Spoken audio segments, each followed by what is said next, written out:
The morning sun painted golden stripes across the worn wooden floor of Kelly Harper's small apartment. She opened her eyes slowly, taking a moment to remember where she was. Not in a dusty hotel room in Baghdad. Not in a makeshift press tent in Damascus. She was home, in Riverside, a town so small that everyone knew everyone else's business. Kelly was 52 years old now, though sometimes she felt much older. Her dark hair, streaked with silver, hung loose around her shoulders. She had stopped dyeing it 3 years ago, around the same time she had stopped being a war correspondent. The gray felt honest, earned. She sat up in bed and looked at the framed photograph on her nightstand. It showed a younger version of herself, standing in front of a bombed-out building, wearing a press vest and a determined expression. That Kelly seemed like a stranger now. That Kelly had believed she could change the world by telling the truth, by showing people what war really looked like. The coffee maker gurgled in the kitchen. Kelly had set it on a timer the night before, one of many small routines that helped structure her days. Structure was important. Her therapist, Dr. Sarah Chen, had emphasized this during their sessions. Build a framework, Dr. Chen had said. Give each day a shape, a purpose. It will help. Kelly shuffled to the kitchen, poured herself a cup of coffee, and stood by the window. Outside, Riverside was waking up. Mrs. Peterson from next door was already watering her garden. The mail truck rolled down Main Street right on schedule. Everything here was predictable, safe, ordinary. That was exactly why Kelly had chosen this place. She thought back to how she had ended up here. After the incident in Syria, she had tried to keep working. She had gone to the office in New York, sat at her desk and stared at her computer screen. But every time she tried to write, the words would not come. Instead, she saw faces, the faces of people she had interviewed, the faces of people who had died. The final breaking point had come during an editorial meeting. Her editor had been talking about sending her to Yemen. The walls of the conference room had seemed to close in. Her heart had raced. Her hands had shaken. She had excused herself, walked to the bathroom, and stood there, breathing hard, unable to stop the tears. That was when she knew. She could not do it anymore. The decision to leave journalism had not been easy. It was her identity, her passion, her purpose. For 10 years, she had chased stories across war zones. She had won awards. She had exposed corruption. She had given voice to the voiceless. But the cost had been too high. Kelly finished her coffee and looked at the clock. It was time to start her day. She showered, dressed in comfortable jeans and a faded blue t-shirt, and tied her hair back in a ponytail. Then she grabbed her keys and headed out to her van. The van was parked in the small lot behind her apartment building. It was impossible to miss. Kelly had painted it herself in bright, cheerful colors, yellow, pink, blue, and green. Hand-painted ice cream cones decorated the sides, along with the words, "Kelly's Cool Treats," in bold letters. A small freezer unit hummed in the back, keeping the ice cream cold. She had bought the van 6 months ago with her savings. The idea had come to her one afternoon when she had been walking through town, trying to figure out what to do with her life. She had seen children leaving the elementary school, laughing and running, so full of energy and joy. It had struck her then. She wanted to be around that kind of happiness. She wanted to be part of something simple and good. Selling ice cream was about as far from war reporting as Kelly could imagine. There were no deadlines, no danger, no moral dilemmas about which stories to tell and which to leave out. There was just her, the van, and the simple pleasure of making children smile. Kelly drove through Riverside's quiet streets toward Riverside Elementary School. The school sat on the edge of town, a single-story brick building surrounded by oak trees and a large playground. Classes ended at 3 o'clock, and Kelly always arrived around 2:30 to set up. She parked in her usual spot across from the school entrance, where she had permission from the principal to operate. She opened the back doors of the van, turned on the small speaker that played cheerful music, and arranged her display of ice cream options: chocolate, vanilla, strawberry, mint chip, cookies and cream, and rainbow sherbet. While she waited for the school bell to ring, Kelly sat on a small folding chair beside the van and watched the world go by. This had become her favorite part of the day. The waiting, the anticipation, the quiet before the happy chaos of children swarming her van. She noticed the usual things. Mr. Rodriguez, the crossing guard, taking his position at the intersection. Mrs. Kim, who always arrived early to pick up her twins. The oak trees swaying in the gentle breeze. Everything was familiar, comfortable. But then Kelly noticed something else. Something that made her reporter instincts prick up, even after all this time. There was a man standing across the street near the edge of the school property. He was tall, wearing jeans and a dark jacket despite the warm weather. He seemed to be watching the school. Kelly observed him for a few minutes. He did not look like a parent waiting for a child. He had a nervous energy, shifting his weight from foot to foot, checking his phone frequently. Kelly told herself she was being paranoid. Her therapist had warned her about this. After years of working in dangerous places, her brain had learned to see threats everywhere. She was working on it. She took a deep breath and tried to focus on something else. The school bell rang, a cheerful sound that echoed across the playground. Within moments, the doors burst open and children poured out, their voices rising in excitement. Some ran to waiting parents, others headed toward the bus stop, and many made a beeline for Kelly's van. "Miss Kelly! Miss Kelly!" shouted a group of third graders racing toward her. Kelly smiled, genuinely happy to see them. This was her favorite moment of every day. She served ice cream, made change, chatted with the children about their day. A little girl named Emma told her about the math test she had aced. A boy named Marcus showed her a drawing he had made of a dinosaur. Another child, quiet Sophie, simply smiled and whispered, "Thank you," when Kelly handed her a strawberry cone. As she worked, Kelly kept one eye on the man across the street. He was still there, still watching. But now he was not alone. Another man had joined him, shorter and stockier, wearing a baseball cap. They stood together talking quietly, glancing toward the school.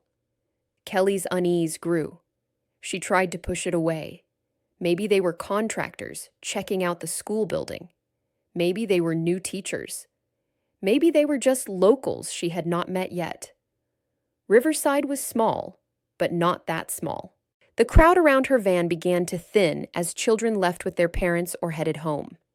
Kelly was serving her last customer, a cheerful boy named Jason who always ordered mint chip, when she saw something that made her freeze. One of the men, the taller one, had moved closer to the school fence. He was crouching down, talking to a small girl who could not have been more than 7 years old. The girl looked confused, uncertain.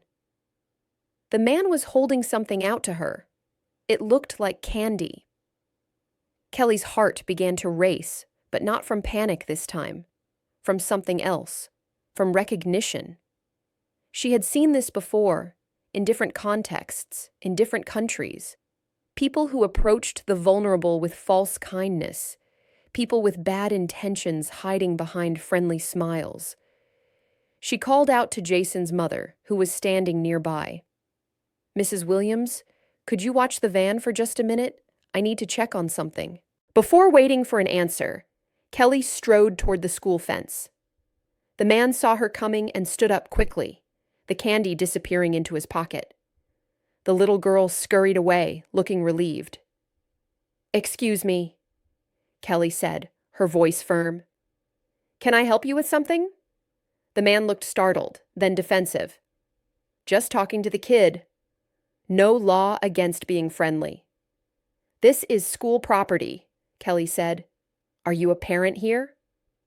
"That's none of your business," the man replied, his tone turning hostile. Kelly noticed the second man had moved closer, flanking her. She felt a familiar tingle of danger, the same one she had felt in war zones when situations were about to turn bad. But she also felt something else: determination. She was not going to let these men intimidate her. "I think it is my business when strangers are talking to children at a school," Kelly said. "I'm going to call the school office and let them know you're here." "We're not doing anything wrong," the second man said. "We're just looking around. We might have kids who'll go to this school." "Then you should contact the office and arrange a proper tour," Kelly replied. "Not hang around the fence talking to students." The two men exchanged a look. Then, without another word, they turned and walked away, heading toward a gray sedan parked down the street. Kelly watched them go, memorizing the license plate number out of habit. Old skills died hard. She walked back to her van, her mind racing. Mrs. Williams looked concerned. "Is everything okay, Miss Kelly?" "I'm not sure," Kelly admitted. "Did you see those men?" "I noticed them earlier." "They seemed a bit odd, standing around like that." Kelly nodded. "If you see them again, could you let me know? Or tell the school?" "Of course," Mrs. Williams said, then lowered her voice. "You know, I've seen one of them before. A few days ago. Same spot, same time. I thought it was strange then, too." A chill ran down Kelly's spine. This was not a one-time thing. These men had been here before, watching, waiting, learning the patterns of the school day. Kelly packed up her van, her mind far from the cheerful task at hand. She drove home slowly, thinking about what she had seen. Should she call the police? But what would she tell them? That two men had been standing near a school? That one had talked to a child? It felt both too serious to ignore and too vague to report. That night, Kelly could not sleep. She lay in bed, staring at the ceiling, memories of Syria mixing with concerns about the present. She remembered covering a story about children in a refugee camp. She remembered their faces, their fear, their vulnerability. She remembered how hard she had worked to tell their stories, to make people care. Maybe she had left journalism, but she had not stopped caring. She could not. The next day, Kelly arrived at the school even earlier than usual.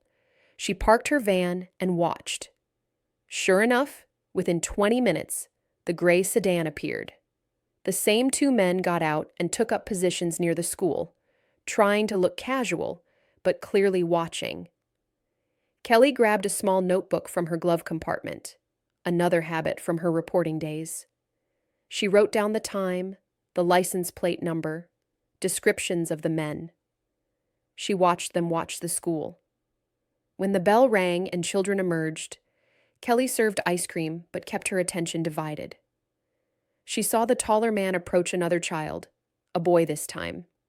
She saw him show the boy something on his phone. The boy looked interested, then confused, then walked away. Kelly's jaw tightened. She had seen enough. As soon as the crowd cleared, she walked straight to the school's main office. Principal David Monroe was a kind man in his late 50s, with gray hair and gentle eyes. He looked up in surprise when Kelly entered. "Miss Kelly, what brings you in? Is everything all right with your vendor spot?" "I need to talk to you about something serious," Kelly said. She explained what she had seen over the past 2 days. The men, their behavior, their interest in the children. Principal Monroe listened carefully, his expression growing more concerned. "You're right to bring this to my attention. Let me call our school security officer and see what we should do." The security officer, a retired police officer named Tom Fletcher, arrived within minutes. Kelly repeated her story, showing him the notes she had taken. Tom's face was grave. "This is concerning. I'll contact the local police and let them know. In the meantime, I'll increase my presence around the school perimeter." "Do you want me to stop setting up here?" Kelly asked. "I don't want to cause problems." "No," Tom said firmly. "Actually, having you here might be helpful. You're an extra set of eyes. If you see these men again, call me immediately." He handed her his card. Kelly left the office feeling validated, but still uneasy. She was not overreacting. Her concerns were real. But she also knew how slowly these things could move. Official channels had their processes, their protocols. Sometimes those took too long. Over the next week, Kelly maintained her vigil. She arrived early, watched carefully, took notes. The men appeared 3 more times, always at the same time, always with the same watchful intensity. Each time, Kelly documented what she saw and reported it to Tom Fletcher. She also started talking to the children more carefully, not interrogating them, but listening. One afternoon, a 5th-grade girl named Brittany mentioned that a man had asked her directions to a nearby park. Another day, a boy named Tyler said a stranger had complimented his backpack and asked where he lived. Kelly passed all this information along. Tom Fletcher assured her the police were taking it seriously, but investigations took time. They needed evidence, patterns, legal justification for action. Kelly understood this intellectually, but emotionally, it frustrated her. In her reporting days, she had often struggled with the gap between knowing something was wrong and being able to prove it officially. She had learned to be patient, to gather facts, to build cases. But patience was harder when children were potentially at risk. 2 weeks after Kelly had first noticed the men, something changed. She was serving ice cream when she saw the gray sedan pull up. But this time, there were 3 men, not 2. The third man was younger, maybe in his late 20s, with a nervous energy that set Kelly on edge. She watched them carefully while pretending to focus on her customers. The 3 men split up, each taking a different position around the school. It looked coordinated, planned. Kelly's pulse quickened. This was escalating. She quickly pulled out her phone and texted Tom Fletcher. He replied within seconds. "On my way. Stay alert." Kelly continued serving ice cream, but her senses were heightened. She noticed everything: which children the men were watching, how they communicated with each other through glances and subtle gestures, the way they had positioned themselves to cover different exits from the school. Tom Fletcher arrived quickly, walking casually but purposefully around the school perimeter. Kelly saw him approach the nearest man, the shorter one with the baseball cap. They spoke briefly. The man gestured dismissively. Tom pulled out his radio. Within minutes, a police car appeared, then another. The officers approached the men calmly but firmly. Kelly could not hear the conversation from where she stood, but she could see the tension in everyone's body language. The men were not cooperating willingly. More police arrived. The 3 men were separated, questioned individually. Kelly saw one of the officers taking notes, another on his phone, probably calling for backup or checking something. A tall, serious-looking woman in a detective's jacket approached Kelly's van. "I'm Detective Lisa Warren. Tom Fletcher tells me you're the one who first reported concerns about these men." "Yes," Kelly said. "I've been watching them for 2 weeks now."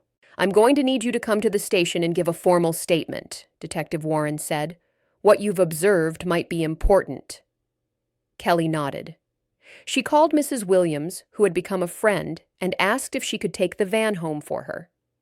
Then she followed Detective Warren to the police station. At the station, Kelly sat in a small interview room and told her story from the beginning. She showed Detective Warren her notes, detailed and time-stamped. She described each interaction she had witnessed, each suspicious behavior. Detective Warren listened carefully, occasionally asking questions. When Kelly finished, the detective sat back and studied her. "You're very observant. Most people wouldn't have noticed what you noticed, and even fewer would have documented it so thoroughly." "I was a journalist," Kelly said. "A war correspondent. Observation and documentation were part of my job." Understanding crossed Detective Warren's face. "That explains a lot. We need more citizens like you, willing to pay attention and speak up." Too often, people see something concerning and convince themselves it's nothing, or that it's not their business. So were these men actually doing something wrong? Kelly asked. Or was I overreacting? Detective Warren chose her words carefully. We're still investigating. But I can tell you that we've had our eye on a certain network operating in this region. Your observations have given us pieces of a larger puzzle. I can't share details, but your instincts were correct. These men are not innocent. Relief and vindication washed over Kelly, mixed with a familiar feeling from her reporting days. The satisfaction of uncovering something important, of making a difference. Over the next few days, more information emerged. The police investigation expanded rapidly. The three men were connected to a larger operation that spanned multiple states. Detective Warren kept Kelly informed, within the limits of what she could share. The men were being held on various charges, and the investigation was ongoing. Principal Monroe called Kelly to thank her personally. You may have prevented something terrible. The school board wants to recognize your vigilance. But Kelly did not want recognition. She wanted to fade back into her quiet life, serving ice cream and finding peace. The attention, even positive attention, made her uncomfortable. It reminded her too much of her old life, when her byline had been famous, when her reports had sparked international conversations. However, word spread quickly in a small town like Riverside. Soon everyone knew that Kelly, the ice cream lady, had helped bust some kind of operation. People approached her with gratitude, with questions, with curiosity about her past. Mrs. Peterson, her neighbor, knocked on her door one evening with a homemade pie. I looked you up online, she admitted. I had no idea you used to be so famous. All those awards, all those important stories. What made you give it up to sell ice cream here? Kelly invited her in, and for the first time since moving to Riverside, she told someone the full story.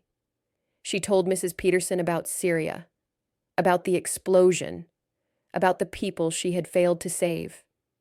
She told her about the nightmares, the guilt, the way journalism had stopped feeling like a calling and started feeling like a curse. Mrs. Peterson listened without judgment, her weathered hands wrapped around a cup of tea. When Kelly finished, the older woman was quiet for a moment. Then she said, You didn't give up being a hero. You just changed how you do it. Those children at that school, they're safe because of you. That matters just as much as any story you ever wrote. Kelly felt tears sting her eyes. She had not cried about Syria in months. Dr. Chen would probably say this was good, that she was processing, that she was healing. The investigation continued to expand. Detectives from other jurisdictions joined the effort. It turned out the three men Kelly had spotted were connected to a sophisticated network with connections across the country. Assets were seized. More arrests were made. The operation was much larger than anyone had initially realized. Detective Warren visited Kelly one afternoon at her apartment. I want you to know that your observations were the breakthrough we needed. We'd been trying to crack this network for months. We had pieces of information, but we couldn't connect them. You gave us the missing link. I just paid attention, Kelly said modestly.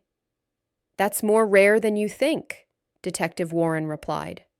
Most people are too absorbed in their own lives. They don't look around. They don't notice when something's off. But you did. And because you did, a lot of potential victims are safe. After Detective Warren left, Kelly sat in her apartment, thinking about the twists life could take. A year ago, she had been broken, traumatized, convinced her best years were behind her.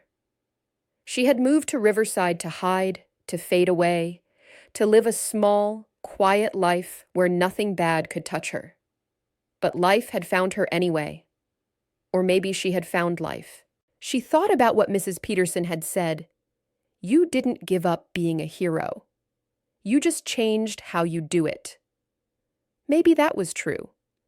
Maybe heroes were not just people who charged into danger or exposed corruption on a grand scale. Maybe heroes were also people who paid attention to the small things, who cared about their communities, who acted when they saw something wrong. Kelly walked to her window and looked out at Riverside. The sun was setting, painting the sky in shades of orange and pink. Somewhere out there, children were safe because she had noticed something wrong and refused to ignore it. That felt good. That felt meaningful. Her phone rang. It was Dr. Chen, their regular Tuesday evening session. Kelly settled into her chair, ready to talk about what had happened, ready to process this latest turn in her healing journey. "Hello, Kelly?" Dr. Chen's warm voice came through. "How are you doing?" Kelly thought about the question. How was she doing? She was not healed. The nightmares still came sometimes. The guilt about Syria still sat heavy in her chest. But she was better. She was finding purpose. She was learning to live with her past while building a new present. "I'm doing okay," Kelly said.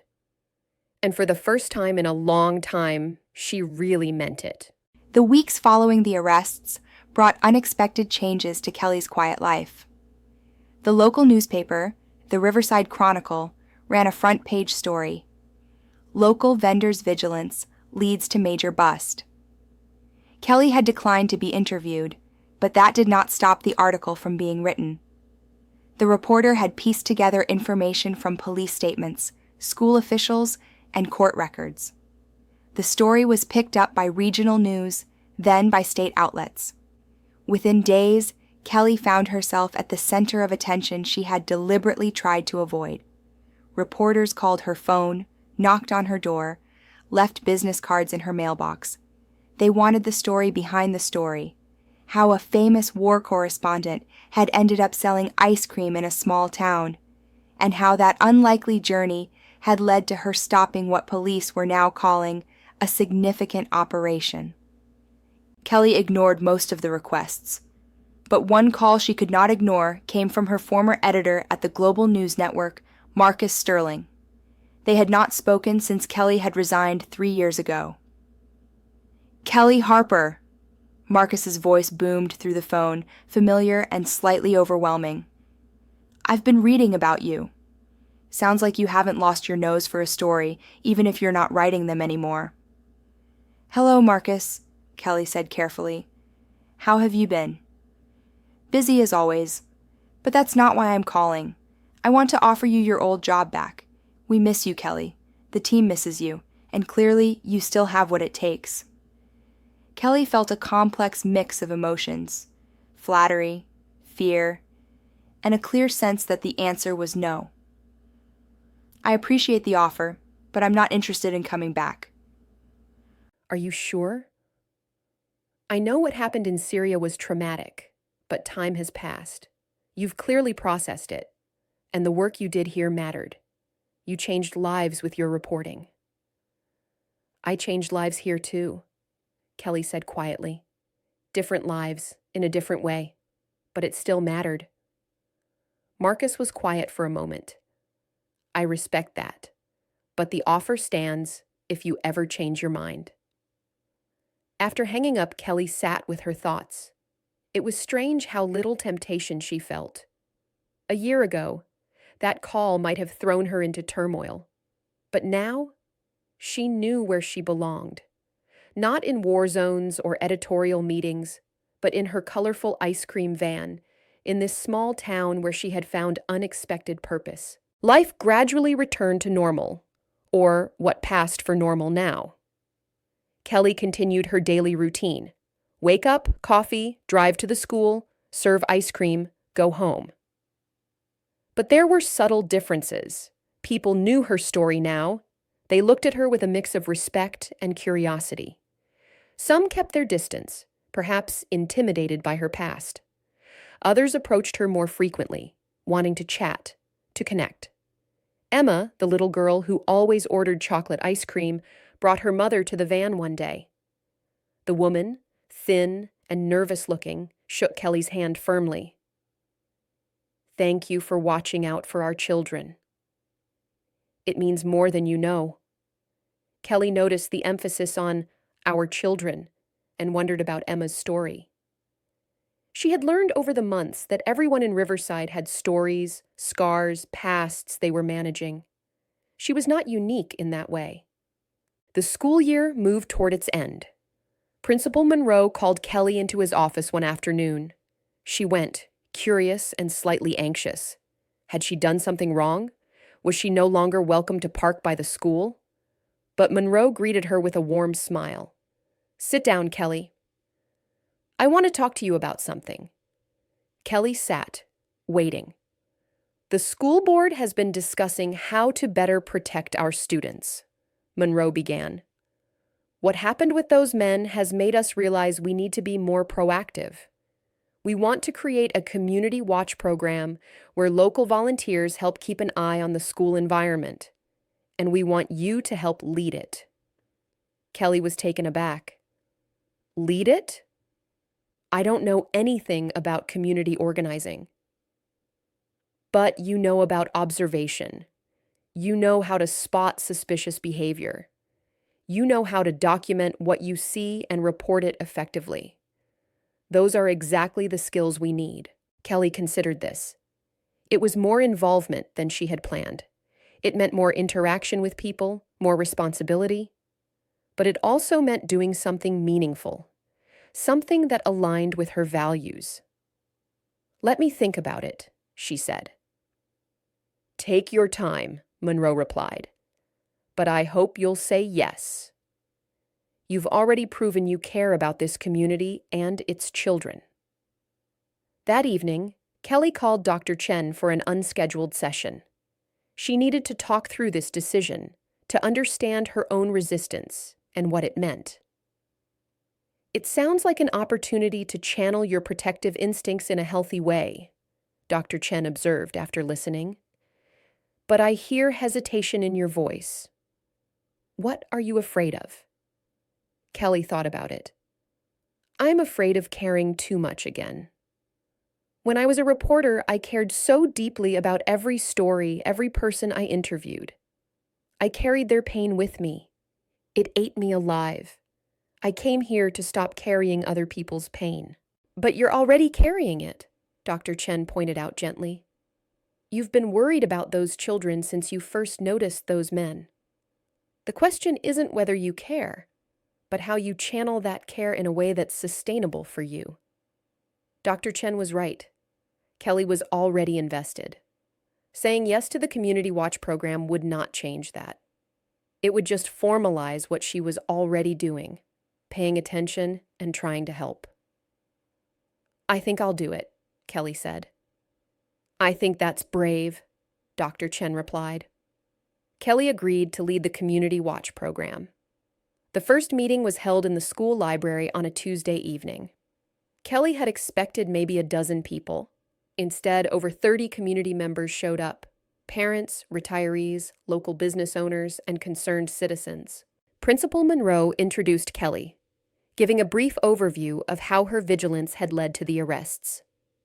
Kelly stood in front of the group, feeling suddenly exposed.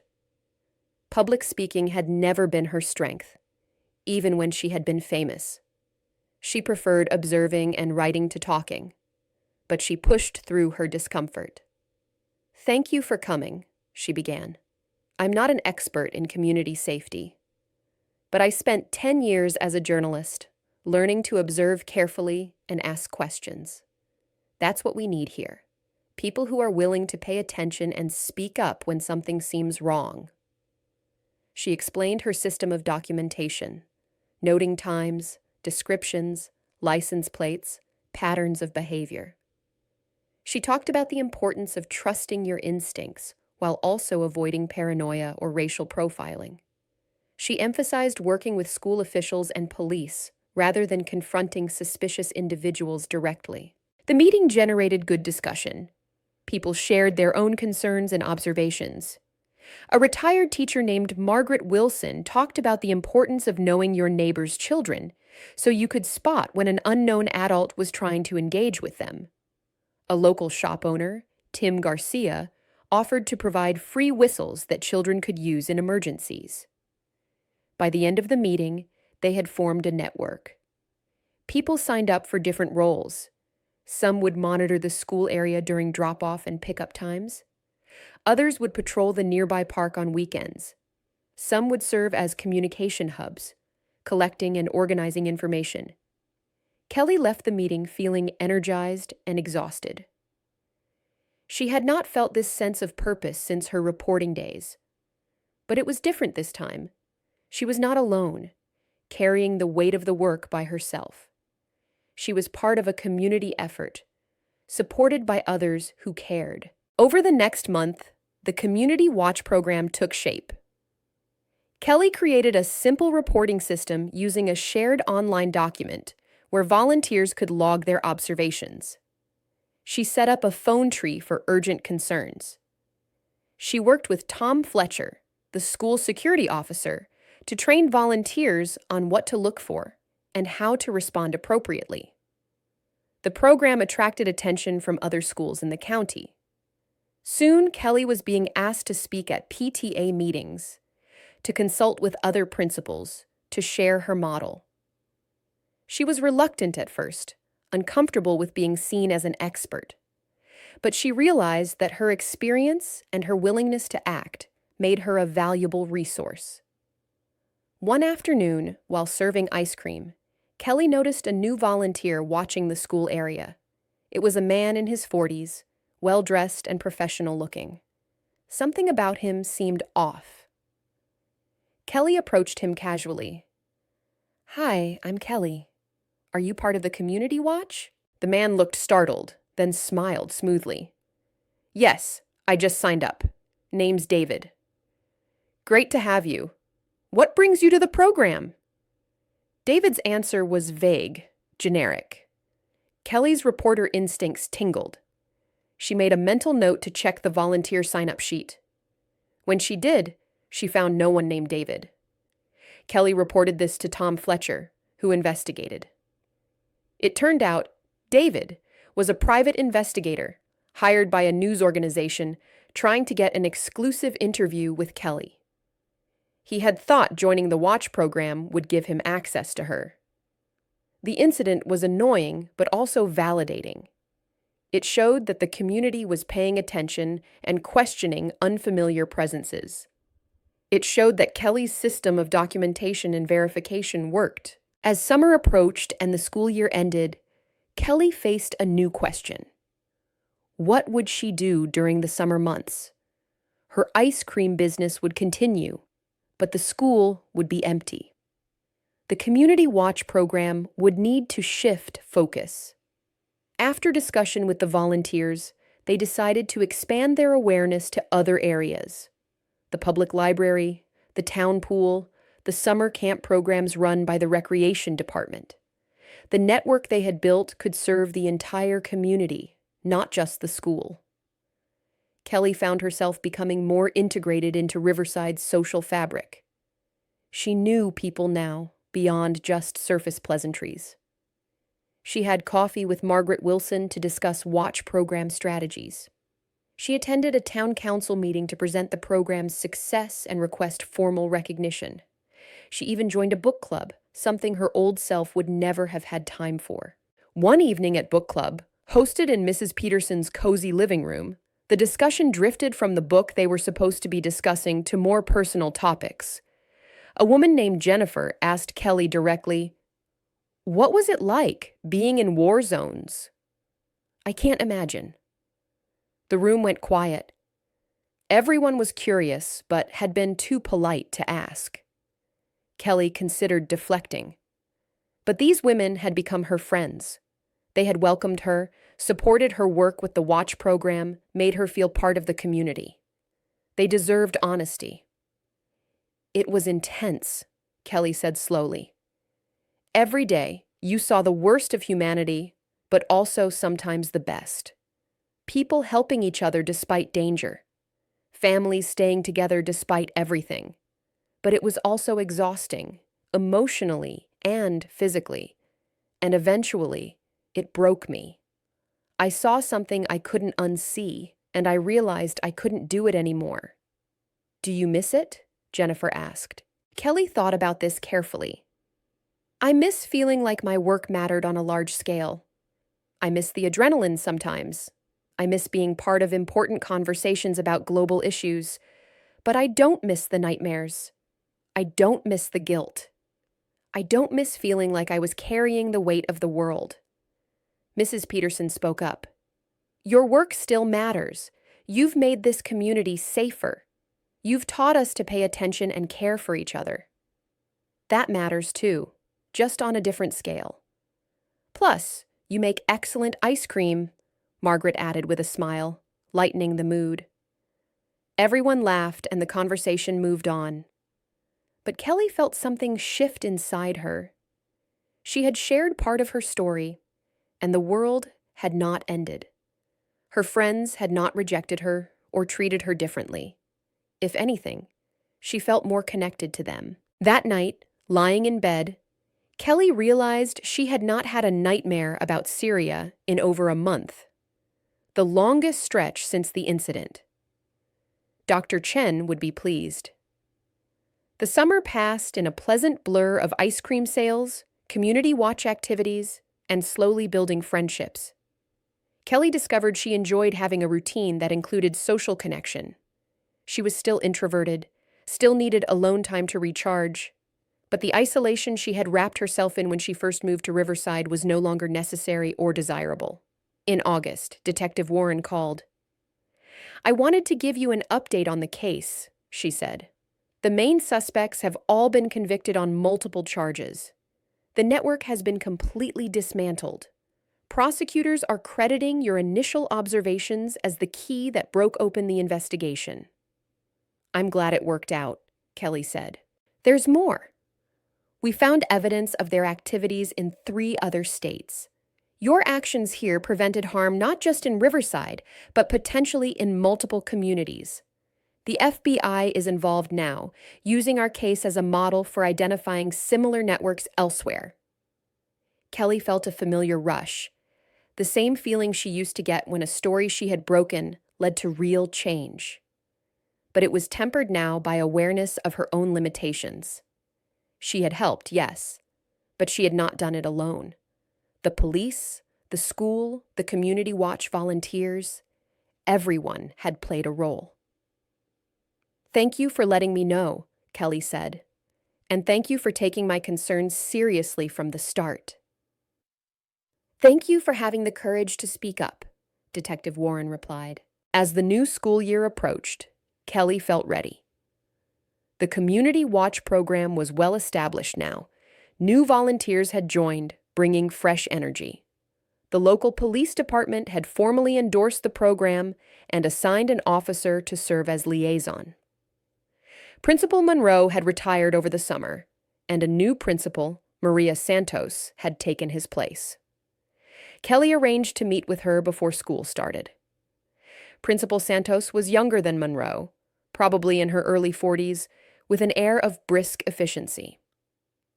I've heard a lot about you, Miss Harper. Your program has set a standard that other schools in the district are trying to emulate. I'm glad it's been helpful, Kelly said. I wanted to make sure you're comfortable with me continuing to park by the school and with the watch program continuing. Absolutely, Santos said firmly.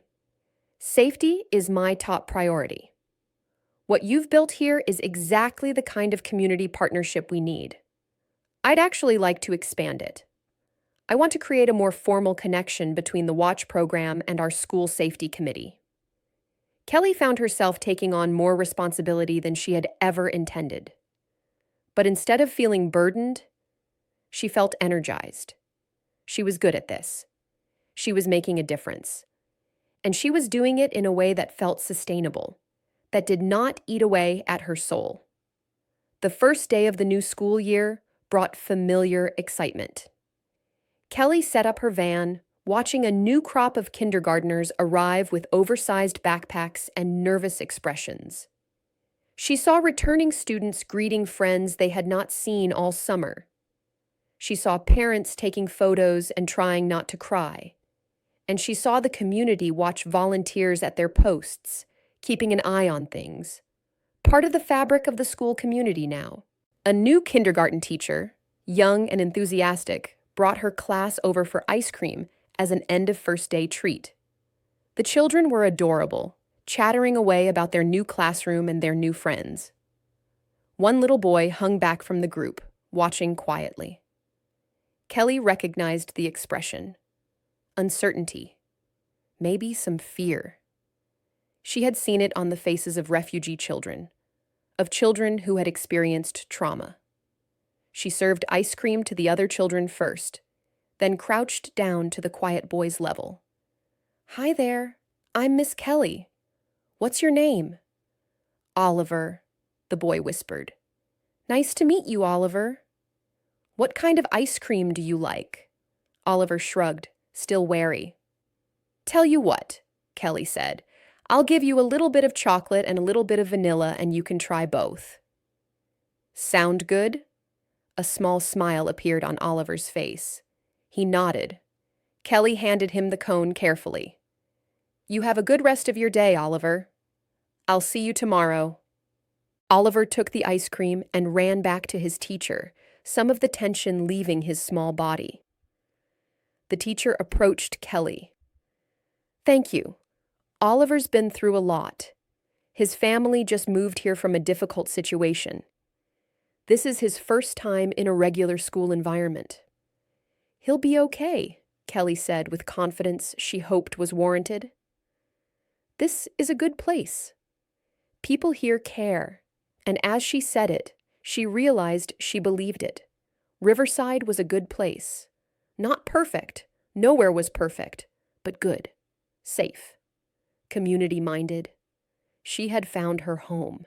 The autumn term brought shorter days and cooler weather. Kelly added hot chocolate to her menu, and business actually picked up. Children loved having a warm treat on crisp afternoons, and parents appreciated having somewhere to gather and chat while waiting for their kids.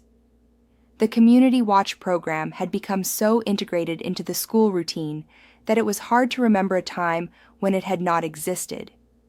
Volunteers rotated through shifts with the efficiency of a well-oiled machine. They knew each other now, had formed their own friendships, created their own network of care. One October morning, Kelly received an unexpected call from a woman named Rachel Kim. "Miss Harper, I hope you don't mind me calling." "I got your number from Principal Santos. I'm the PTA president at Oakwood Elementary, about 30 miles from here. We've heard about your Community Watch program, and we'd like to start something similar. Would you be willing to come speak to our community?" Kelly hesitated. Public speaking still made her nervous, but she thought about Principal Santos's words about expanding their model. If other communities could benefit from what they had learned in Riverside, didn't she have an obligation to share? "I'd be happy to," Kelly said. 2 weeks later, Kelly drove to Oakwood Elementary. The school was larger than Riverside's, serving a more suburban community. The meeting room was packed with parents, teachers, and community members. Kelly gave her presentation, explaining how the Watch program had started, how it operated, and what they had learned. She emphasized the importance of training, clear communication protocols, and partnership with local law enforcement. She showed them the documentation system, the volunteer schedule, and the emergency response procedures they had developed. During the question and answer session, a mother raised her hand. "What made you start this?" "I mean, most people would have just called the police and left it at that." Kelly considered her answer. "I used to be a journalist. My job was to observe, to notice things others missed, to ask questions. When I saw something that concerned me, I couldn't just ignore it. And when I realized the threat was real, I knew observation wasn't enough. I had to take action and encourage others to do the same." Another person asked, "Aren't you afraid of lawsuits?" "What if a volunteer makes a mistake, accuses someone innocent?" "That's why training is so important," Kelly explained. "We teach volunteers to observe and report, not to confront. We work closely with the school and police to verify concerns before any action is taken, and we emphasize that we're watching for behavior patterns, not profiling individuals based on appearance. After the presentation, several people approached Kelly with more questions and thanks.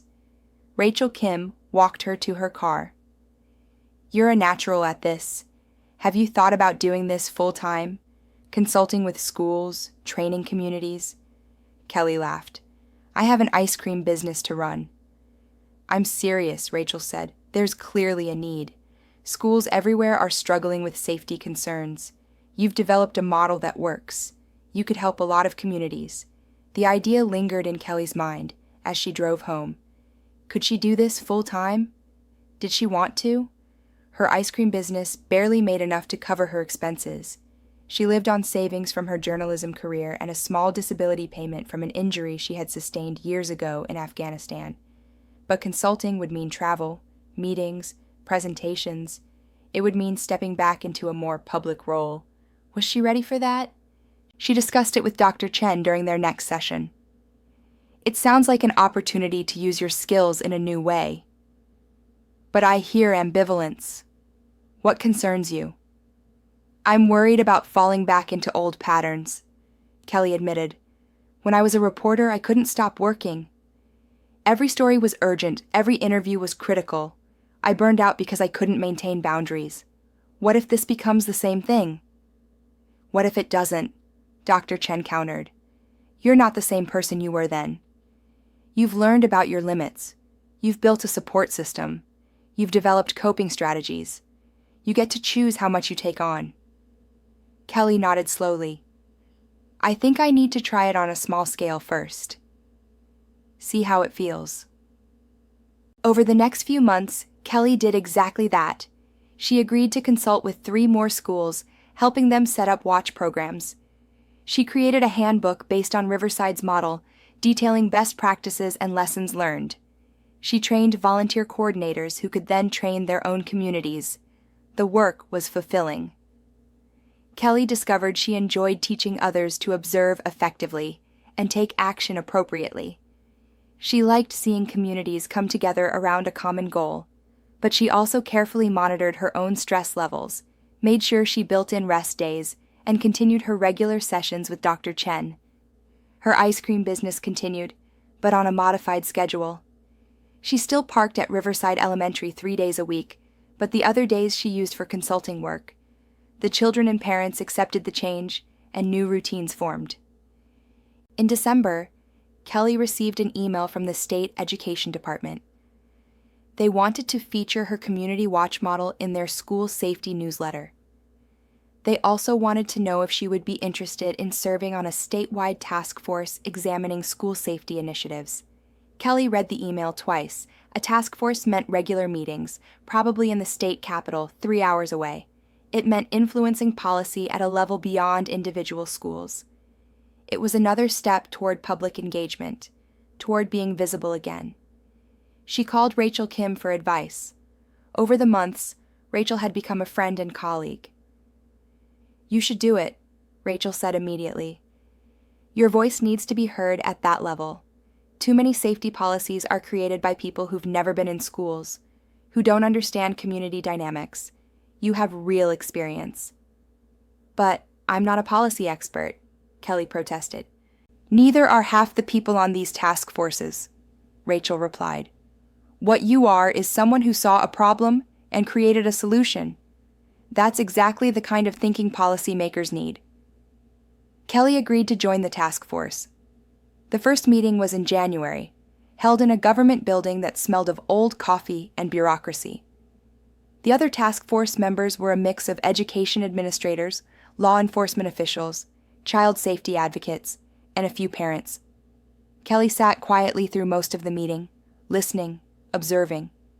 The discussion was dominated by debates about funding, about jurisdictional issues, about competing priorities. People had strong opinions and were not afraid to express them. Toward the end of the meeting, the task force chair, a stern woman named Susan Bartholomew, turned to Kelly. "Miss Harper, you've been quiet. What are your thoughts on what we've discussed?" Kelly gathered her courage. "I think we're overcomplicating this. At its core, school safety is about awareness and community involvement. You can have all the policies and funding in the world, But if community members aren't paying attention and don't feel empowered to act, none of it matters. Several people around the table nodded. One man, a police chief from a large city, spoke up. She's right. We've been so focused on systems and protocols that we've forgotten about the human element. The discussion shifted after that, becoming more focused on how to engage communities, how to train civilians effectively, how to create partnerships between schools, police, and local residents. After the meeting, Susan Bartholomew approached Kelly. That was a valuable perspective. I hope you'll continue to speak up. We need voices like yours. Kelly drove home that evening, feeling energized but also overwhelmed. She was being pulled in so many directions now. The ice cream business, the consulting work, the task force. She needed to figure out how to balance it all without burning out again. That night she made a list. Not a to-do list, but a values list. What mattered most to her? What brought her joy? What felt like meaningful work? What was she doing out of obligation versus genuine interest? At the top of her list, helping keep children safe. That was the core of everything she was doing now. The ice cream business had started as a way to be around children's happiness, but it had evolved into something more, a platform for awareness and protection. Also high on the list, community. Kelly had been surprised to discover how much she valued being part of Riverside's social fabric, the friendships she had formed, the sense of belonging, the feeling of being known and valued. These had become essential to her well-being. What ranked lower? Publicity, prestige, being seen as an expert. Kelly realized she did not need or want to be famous again. She did not need her name in newspapers or invitations to speak at conferences. She wanted to do the work, not to be celebrated for doing the work. With this clarity, Kelly made some decisions. She would continue the consulting work, but only with schools within a reasonable driving distance. She would stay on the task force for 1 year, to contribute what she could, but would not commit beyond that. She would maintain her ice cream business, but perhaps not every day. She would focus on what brought meaning without sacrificing her mental health. Dr. Chen approved of this approach. You're setting boundaries proactively before you hit a wall. That's growth. As winter deepened, Kelly found a rhythm that worked. 2 days a week, she served ice cream at Riverside Elementary. 1 day a week, she did consulting work with other schools. 1 day was dedicated to task force work and related meetings. And 3 days were for rest, personal time, maintaining friendships, and just living. She discovered hobbies she had never had time for before. She took a painting class at the community center and found she had a talent for watercolors. She joined a hiking group that explored trails in the nearby state park. She started volunteering at the town library, helping with their children's reading program. Her life was full, but not overwhelming. Busy, but not consuming. Meaningful, but sustainable. In February, Detective Warren called again. I wanted you to know that the FBI has made additional arrests connected to the network we dismantled. The investigation traced connections to organized groups operating internationally. Your initial observations helped expose something much bigger than anyone realized. That's good news, Kelly said. I'm glad they're still working on it. There's something else, Detective Warren said. The FBI wants to interview you. They're trying to understand the network's operational patterns, and they think your observations could provide valuable context. Kelly agreed to the interview. 2 FBI agents came to Riverside, meeting her at the police station.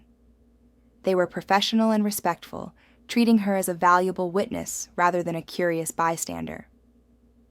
She spent 2 hours going through her notes, explaining what she had seen and why it had concerned her. The agents asked detailed questions about timing, behavior patterns, and the men's interactions with children. One agent, a woman named Special Agent Patricia Torres, seemed particularly interested in Kelly's background. Your experience as a war correspondent influenced how you observed these men, didn't it? Probably, Kelly admitted. I learned to notice things that seemed out of place, behaviors that didn't fit the environment. In war zones, that kind of awareness could keep you alive. Here, it just made me notice when something was wrong. Have you ever thought about training law enforcement? Agent Torres asked. Your observational skills are exceptional. Many officers could benefit from that kind of training. Kelly was taken aback. I'm not qualified to train law enforcement. You're more qualified than you think, Agent Torres replied. You have real-world experience, a proven track record, and an ability to articulate what you're seeing and why it matters. That's exactly what we need. The conversation planted another seed. Kelly was not sure if she wanted to pursue it, but it was interesting to consider. Her life had taken so many unexpected turns in the past few years. Who knew what might come next? Spring arrived, bringing longer days and warmer weather. The school year was winding down. Kelly had been in Riverside for almost 2 years now. It felt like much longer, in a good way. She felt rooted here, connected, at home. The Community Watch program was operating smoothly, requiring less of Kelly's direct involvement. Other volunteers had stepped up into leadership roles, bringing their own ideas and energy. Margaret Wilson had created a neighborhood ambassador program, training residents on each block to be extra eyes and ears. Tim Garcia had expanded his Whistle program to include safety apps on phones that connected directly to local police. Kelly felt proud of what they had built together. It was no longer her program, but the community's program. That felt right. One afternoon in April, while serving ice cream, Kelly noticed a woman standing near the school fence, watching. Something about her seemed familiar, but Kelly could not place her. The woman was middle-aged, well-dressed, with kind eyes and a hesitant smile. After the rush of children cleared, the woman approached Kelly's van. Excuse me, are you Kelly Harper? I am, Kelly said cautiously. I'm Linda Morrison. My daughter Sophie is in 3rd grade here. She's been talking about you for months, about how you helped keep the school safe. Kelly remembered Sophie, the quiet girl who always whispered thank you when she received her ice cream. Sophie's a lovely child. Linda's eyes filled with tears. I wanted to thank you personally. Sophie, she has reason to be afraid of strangers. Bad things happened before we moved here, but she's been doing so much better since we came to Riverside. And knowing that people like you are watching out for her, it's made a huge difference. She feels safe here. That's worth more than I can say. Kelly felt her own throat tighten with emotion. This was why the work mattered. Not for recognition or rewards, but for moments like this. For children like Sophie, feeling safe enough to heal. I'm glad she feels safe, Kelly said. And I'm glad you're both here. Linda smiled. Sophie wants to give you something. She made it herself. The next day, Sophie brought Kelly a drawing. It showed Kelly's colorful ice cream van surrounded by smiling children and flowers. In careful print at the top, Sophie had written, "Thank you for keeping us safe, Miss Kelly." Kelly taped the drawing inside her van, where she could see it every day. It became a reminder of why she did this work, why she had chosen this path. As the school year ended, Principal Santos invited Kelly to the year-end assembly. We want to recognize the Community Watch volunteers, and especially you for your leadership. Kelly tried to decline, uncomfortable with public recognition. But Santos insisted. This is important. The children need to see adults working together to protect them. It gives them security and teaches them about civic responsibility.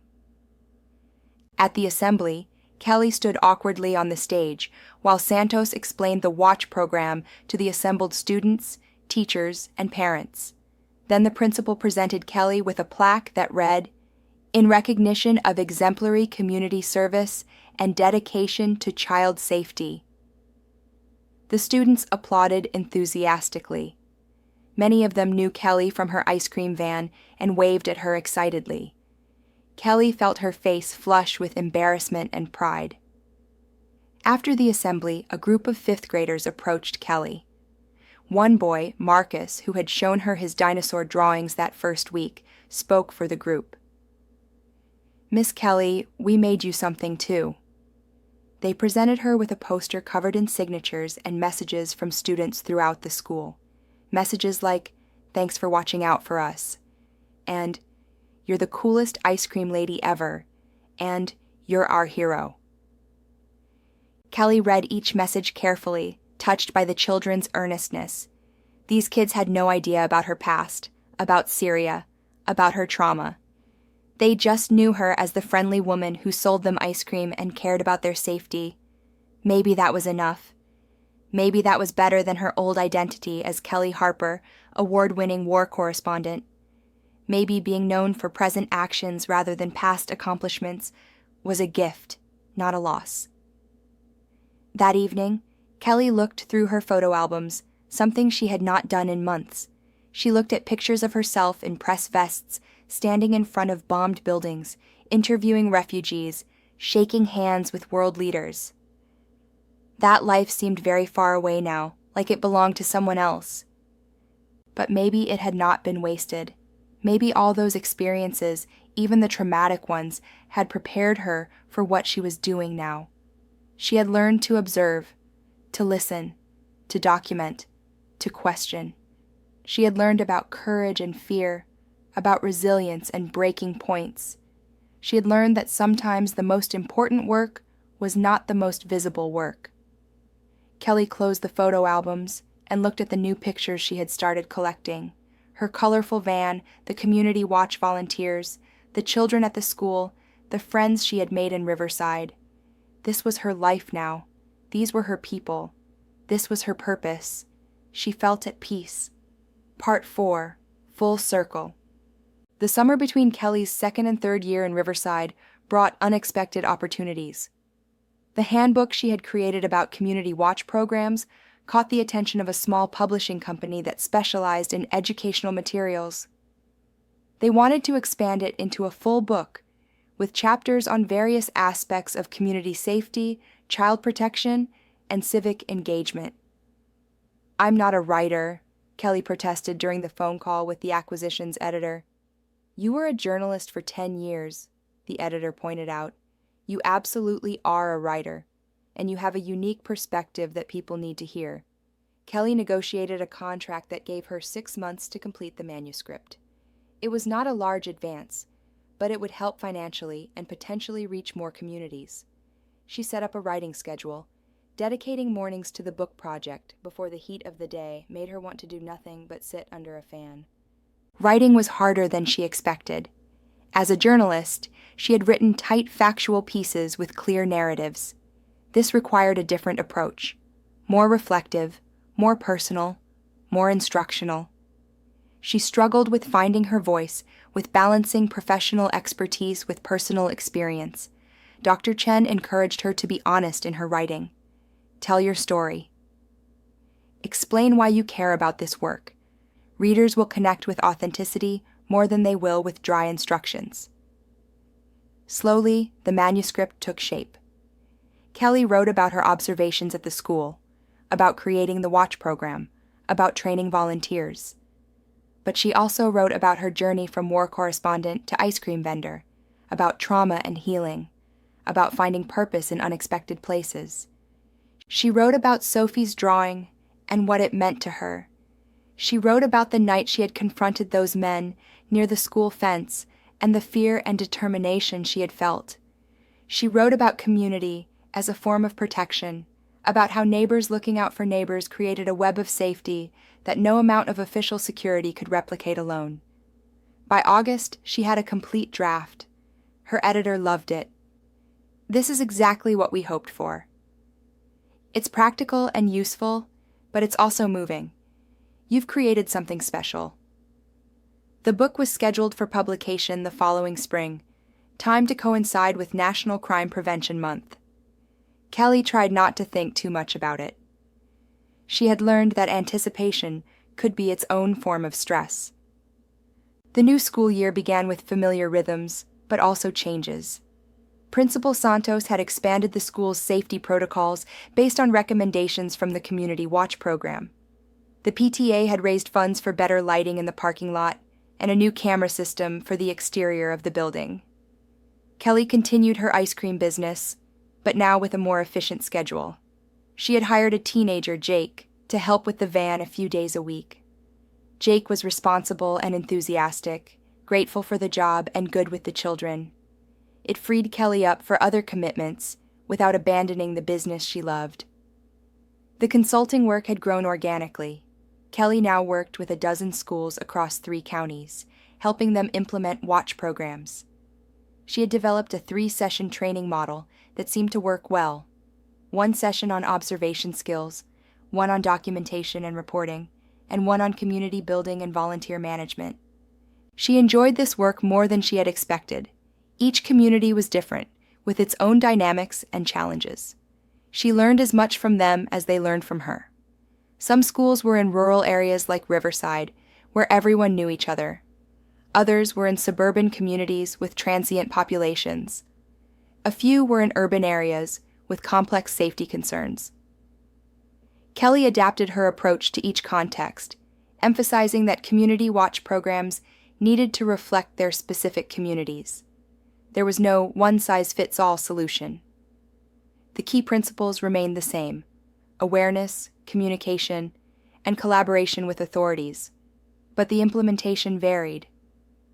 In October, Kelly received an invitation that surprised her.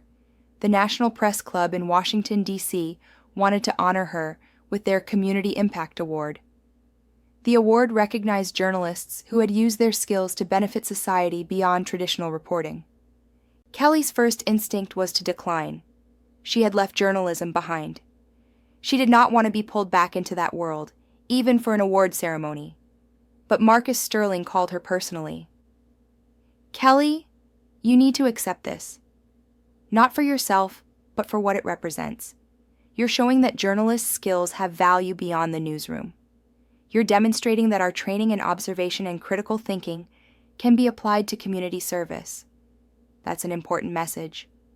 Kelly thought about it for several days. She discussed it with Dr. Chen, with Mrs. Peterson, with Rachel Kim. Everyone encouraged her to accept. "It's not about going back," Dr. Chen pointed out. "It's about integrating your past with your present. You're honoring the journalist you were while celebrating the person you've become." Kelly accepted the award. In November, she flew to Washington, D.C., her first trip back to the city since she had resigned from Global News Network 3 years earlier. The press club was exactly as she remembered it: elegant, historic, filled with photos of famous journalists and important moments in American media history. She felt both nostalgic and detached, like visiting a childhood home that someone else now lived in. The awards ceremony was formal. Kelly wore a dress she had bought specifically for the occasion, feeling slightly awkward in anything other than her usual jeans and t-shirts. She sat through speeches and presentations, her stomach fluttering with nervousness about her own acceptance speech. When her name was called, Kelly walked to the podium, trying to look more confident than she felt. She looked out at the audience: journalists, editors, media executives, some of whom she had known during her war correspondent days. "Thank you for this honor," Kelly began. "I want to tell you something I've learned. Journalism is not just about writing stories or broadcasting news. At its core, journalism is about paying attention to the world around us, asking questions, seeking truth, and using what we learn to serve the public good." She talked about her journey, about leaving the profession and finding a new way to use her skills. She talked about the ice cream van, the school, the men she had noticed, and the watch program that had grown from her willingness to trust her instincts. "I'm not breaking news anymore," Kelly said. "I'm not interviewing world leaders or covering international conflicts. But I'm still doing the essential work of journalism: observing, documenting, and taking action based on what I discover. I'm just doing it in my own community, on a smaller, but no less important scale." She concluded, "To the young journalists in this room, I want you to know, Your skills are valuable in many contexts. If you burn out, if you need to step away, if journalism stops working for you, know that you carry transferable abilities that can serve communities in countless ways. You're trained to see what others miss, to ask uncomfortable questions, to persist in seeking answers. Don't underestimate the power of those skills wherever you choose to apply them. The applause was warm and sustained. After the ceremony, several people approached Kelly. Some were former colleagues, expressing surprise and admiration at what she had accomplished.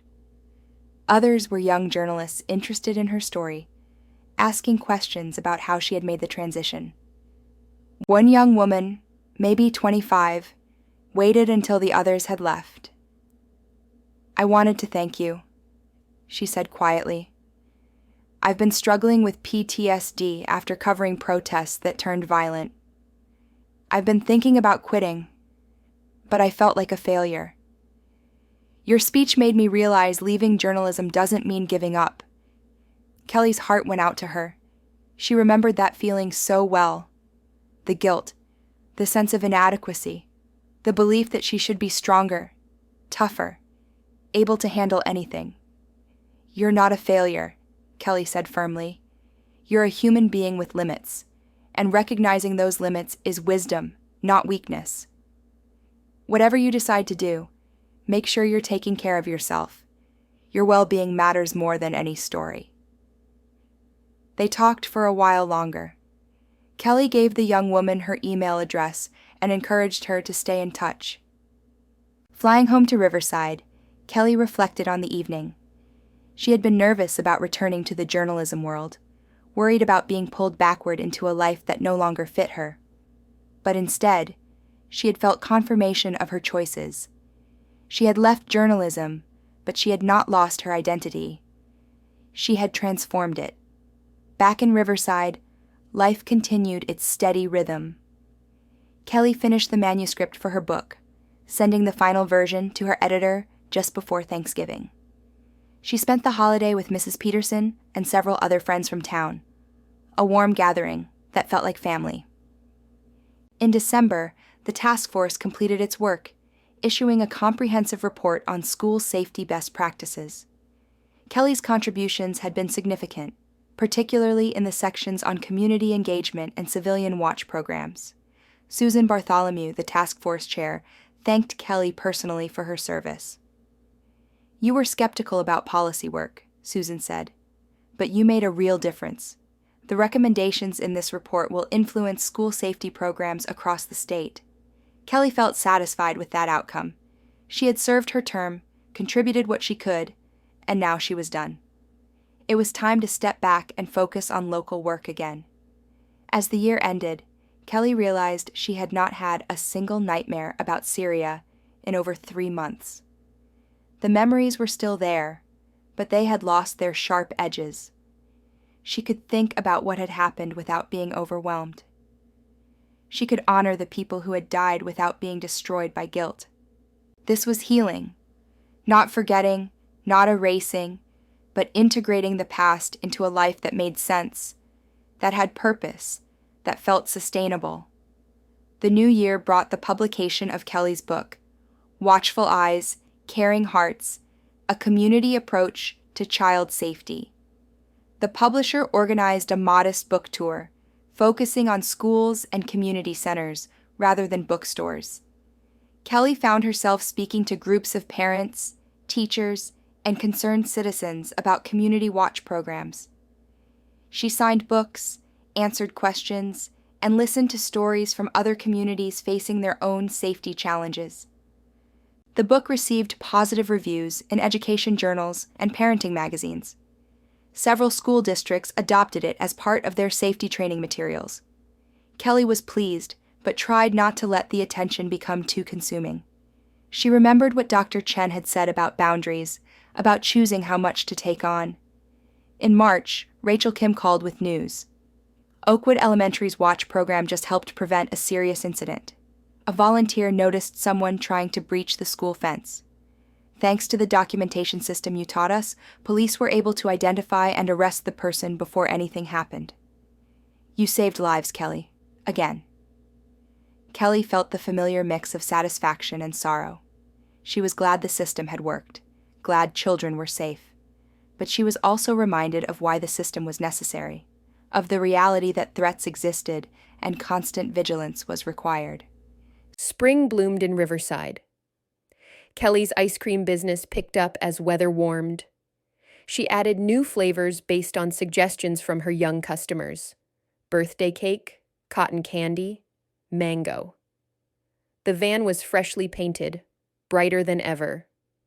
One afternoon, serving ice cream, Kelly noticed a new family at the school. A mother with 2 children, looking slightly lost and overwhelmed. Kelly recognized that expression: newcomers, trying to find their place. She called out to them, "Hi there!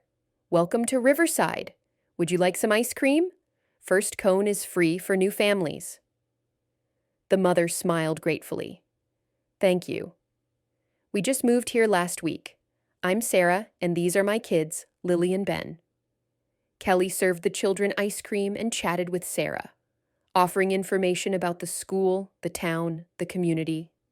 She mentioned the watch program, explained how it worked, and gave Sarah her contact information. "It sounds like a great program," Sarah said. "I'd like to volunteer once we're settled." "We'd love to have you," Kelly replied. As the family walked away, Kelly felt a sense of continuity. She had been the newcomer once, lost and looking for a fresh start. Now she was the established community member, welcoming others, helping them find their place. The cycle continued. The work continued. And Kelly was part of it all, no longer hiding from the world, but engaging with it in a way that felt right. In May, Kelly turned 53. Mrs. Peterson organized a surprise birthday party, inviting everyone from the Community Watch program, the school staff, and Kelly's various friends around town.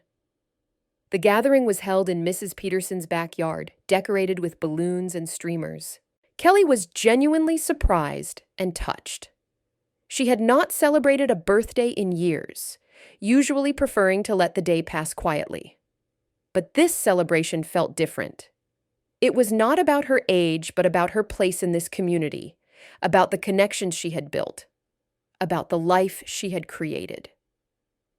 Principal Santos gave a short speech, thanking Kelly for everything she had done for the school. Tom Fletcher presented her with a plaque from the police department.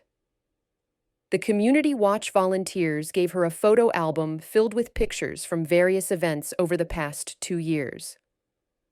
But the gift that moved Kelly most came from Sophie. The quiet 3rd grader, now about to finish 4th grade, had written Kelly a letter. Sarah, her mother, handed it to Kelly with tears in her eyes. "Dear Miss Kelly," the letter read in careful handwriting, "thank you for making me feel safe.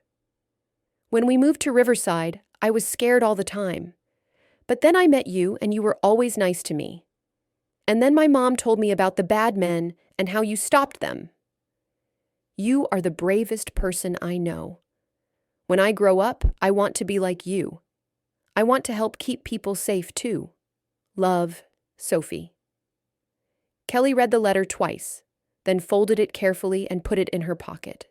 She would keep it always, a reminder of why her work mattered. Later that evening, after the party ended and guests had left, Kelly sat with Mrs. Peterson on the back porch, watching fireflies dance in the gathering dusk. "You've built a good life here," Mrs. Peterson said. "I remember when you first moved in, how closed off you seemed. How sad.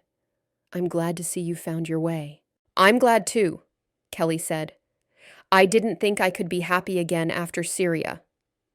I thought that part of my life was over, that I'd just be going through the motions until, I don't know, until nothing." "But you found purpose again," Mrs. Peterson observed. "I did. Different purpose, but real, important. Mine." They sat in comfortable silence, listening to the night sounds: crickets, a distant dog barking, children playing in a nearby yard. "What's next for you?" Mrs. Peterson asked. Kelly thought about it. She had accomplished more in the past 2 years than she had imagined possible. The Community Watch program was established and growing. Her book was published and making a difference. She had healed. Not completely, but significantly. She had found her place. I think, Kelly said slowly, I just want to keep doing what I'm doing. Serving ice cream, helping communities stay safe, living here with people I care about. That's enough. That's more than enough. And Mrs. Peterson patted her hand. That sounds perfect. The third school year in Riverside found Kelly comfortable in her dual roles as ice cream vendor and community safety advocate. The watch program was running smoothly, the consulting work was steady but manageable, and her book continued to sell well enough that royalty checks arrived quarterly, supplementing her income. She had found balance, that elusive state she had been seeking since leaving journalism. Her days had structure but flexibility, purpose but not overwhelming pressure. The nightmares about Syria had become rare, maybe once every few months, and when they came, she had tools to manage them. One September morning, Kelly received a phone call from an international number. She almost did not answer it, wary of spam calls, but curiosity got the better of her. Kelly Harper? A woman's voice with a British accent asked. Yes, speaking. My name is Dr. Rebecca Walsh. I'm a researcher at the International Center for Child Protection in London. I came across your book, and I'd like to discuss your work. Kelly was intrigued. Dr. Walsh explained that the center was conducting a global study on community-based approaches to child safety. They had identified Kelly's watch program model as particularly effective and wanted to include it in their research. We're looking at successful programs from around the world, Dr. Walsh said. Your approach is unique in how it leverages community members and emphasizes observation skills. We'd like to interview you, document your methodology, and potentially include it in training materials we're developing for communities internationally. Kelly was honored, but cautious. This sounds important, but I need to be clear. I'm not available for extensive travel or time commitments. My work is here, local. We understand completely, Dr. Walsh assured her. Most of the work can be done remotely. We'd need detailed interviews about your methodology, perhaps 1 or 2 site visits to Riverside to observe your program in action, and permission to include your materials in our training resources. Kelly agreed, seeing it as an opportunity to extend the program's reach without overcommitting herself. Over the next few months, she participated in video interviews with the research team, sharing the story of how the watch program had developed, what had worked, what she would do differently, and what advice she had for other communities. The research team visited Riverside in October, spending 3 days observing the watch program, interviewing volunteers, and talking to school officials. They were impressed by the level of community buy-in and the sophistication of the documentation system. What you've created here is remarkable, Dr. Walsh told Kelly. It's scalable, sustainable, and most importantly, it works. Communities around the world could benefit from this model. Kelly felt a strange mix of pride and humility. She had not set out to create something internationally significant. She had just been trying to protect children in her own community. But perhaps that was how important work often happened. Not through grand plans, but through simple, persistent efforts to address immediate needs. Meanwhile, life in Riverside continued its pleasant rhythms. Kelly's friendship with Rachel Kim had deepened. They met monthly for coffee, sharing updates on their respective schools' watch programs and laughing about the challenges of community organizing. Remember when you said you weren't good at this? Rachel teased during one coffee date. You've created a model that's being studied internationally. I'd say you were good at it. Kelly smiled. I think I stumbled into it more than anything. I just paid attention and refused to ignore what I saw. That's exactly what makes you good at it, Rachel replied.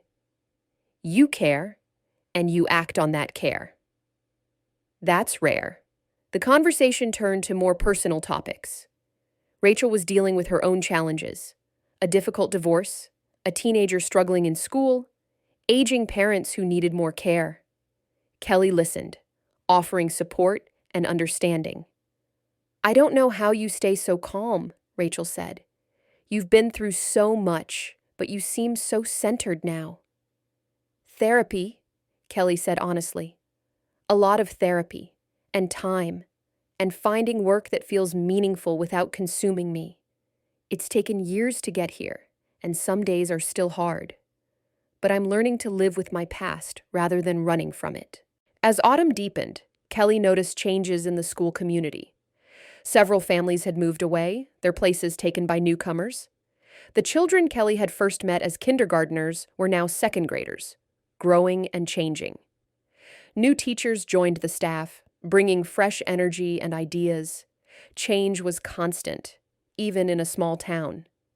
Kelly found she could accept that now. She did not need everything to stay the same to feel secure. She had built a foundation strong enough to weather normal transitions and changes. In November, Kelly received unexpected news. The state education department wanted to create an official certification program for community watch volunteers based on Kelly's model. They wanted her to help design the curriculum and serve as a consultant during the first year of implementation. It was more commitment than Kelly usually accepted, but it was also an opportunity to formalize and legitimize the work she had been doing. After discussing it with Dr. Chen and thinking carefully about her capacity, Kelly agreed to a limited consulting role, helping design the curriculum, but not delivering training herself. The curriculum development process was interesting. Kelly worked with education experts, law enforcement officials, and child safety specialists to create comprehensive training materials. They covered topics she had been teaching informally: observation techniques, appropriate versus inappropriate interactions with children, documentation practices, working with authorities, and avoiding profiling or paranoia. Kelly's practical experience was invaluable. She could explain not just what to do, but why it mattered, illustrating principles with real examples from Riverside and other communities she had consulted with. The final curriculum was approved by the State Board of Education in February. Starting the following school year, any community watch volunteer working with schools would need to complete this certified training. It was a significant step toward professionalizing and standardizing community safety efforts. "You should be proud," Susan Bartholomew told Kelly during a celebratory dinner after the board's approval.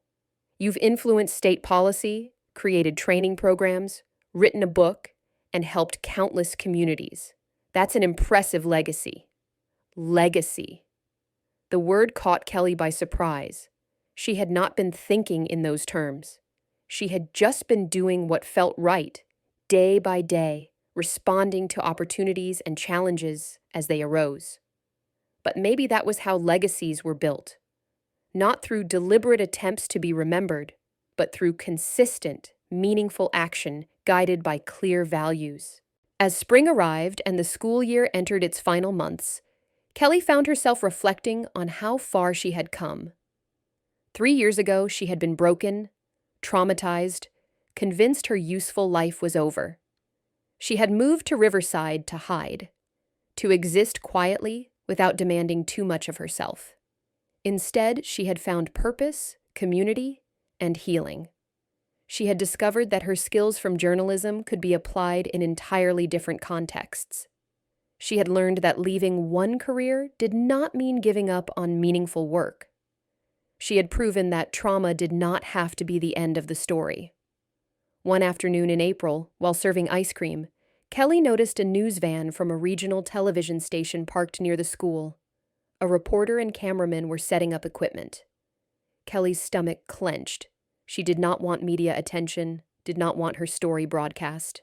Principal Santos approached Kelly's van, looking apologetic. "I'm sorry, Kelly. The reporter contacted me about doing a story on our watch program. I told them you probably wouldn't want to be interviewed, but they want to try anyway. Kelly sighed. She had been avoiding media since the initial incident 3 years ago, but maybe it was time to reconsider. The certified training program was launching soon. A news story could help raise awareness, encourage other communities to implement similar programs. The reporter, a young woman named Jennifer Park, approached Kelly respectfully. Miss Harper, I understand you value your privacy, but I believe your story could inspire other communities to take action on child safety. Would you be willing to answer just a few questions? Kelly hesitated, then nodded. Brief questions only. And I'd rather focus on the program than on me personally. The interview was actually easier than Kelly expected. Jennifer asked intelligent questions about how the Watch program worked, what communities needed to start similar programs, and what advice Kelly had for concerned citizens. She only briefly touched on Kelly's background as a war correspondent, framing it as relevant experience rather than sensational history. The story aired a week later during the evening news. It was balanced and informative, highlighting the Watch program's success and including interviews with Principal Santos, Tom Fletcher, and several volunteers. Kelly's portion was brief, which she appreciated. What surprised Kelly was the response. Within days, she received dozens of emails from people across the region interested in starting Watch programs in their communities. The state education department reported a surge of interest in the new certification training. Rachel Kim called to say that Oakwood Elementary had a waiting list of people wanting to volunteer. You're making a real difference, Rachel said. On a scale much bigger than just Riverside. Kelly was gratified, but also careful not to let success go to her head. She remembered how driven she had been as a war correspondent, how she had let the work consume her identity. She was determined not to repeat that pattern. She responded to emails selectively, directing most inquiries to the state education department's resources. She agreed to a few speaking engagements, but turned down many more. She maintained her ice cream business, her local focus, her boundaries. Dr. Chen was pleased with Kelly's ability to stay grounded. You're managing success without letting it define you. That's growth. A few years ago, you might have thrown yourself into this completely, trying to help everyone at once. Now you're being strategic and self-protective. That's healthy. As the school year ended, Kelly organized a recognition event for the Community Watch volunteers. It was held in the school gymnasium on a warm June evening. Volunteers from throughout the program's 3 years attended, along with school staff, police officers, and community members. Kelly gave a short speech, thanking everyone for their dedication. 3 years ago, I noticed something concerning near this school. I almost talked myself out of saying anything. I thought maybe I was overreacting. Maybe it was none of my business. Maybe I should just stay quiet. But I spoke up, and incredible people, like all of you, responded. Together, we've created something that's keeping children safe, not just here, but in communities across the state. That's not because I'm special or heroic. It's because ordinary people decided that child safety mattered, and they were willing to do something about it. The audience applauded. Principal Santos presented certificates to all the volunteers, recognizing their service. Tom Fletcher gave an update on crime statistics around the school, showing significant decreases in incidents since the Watch program began. But the most moving moment came when Sophie, now finishing 5th grade, approached the microphone. She was taller now, more confident, but still carrying some of that quiet caution Kelly had first noticed 3 years ago. "Hi, I'm Sophie Morrison," she began, her voice steady despite obvious nervousness. "When I first came to Riverside, I was scared all the time.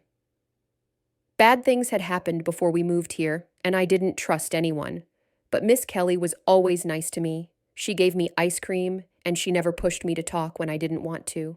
And she kept us safe. Because of her and all of you volunteers, I'm not scared anymore. I feel safe at school. I feel safe in Riverside. And I want to say thank you. When I'm old enough, I want to be a volunteer too.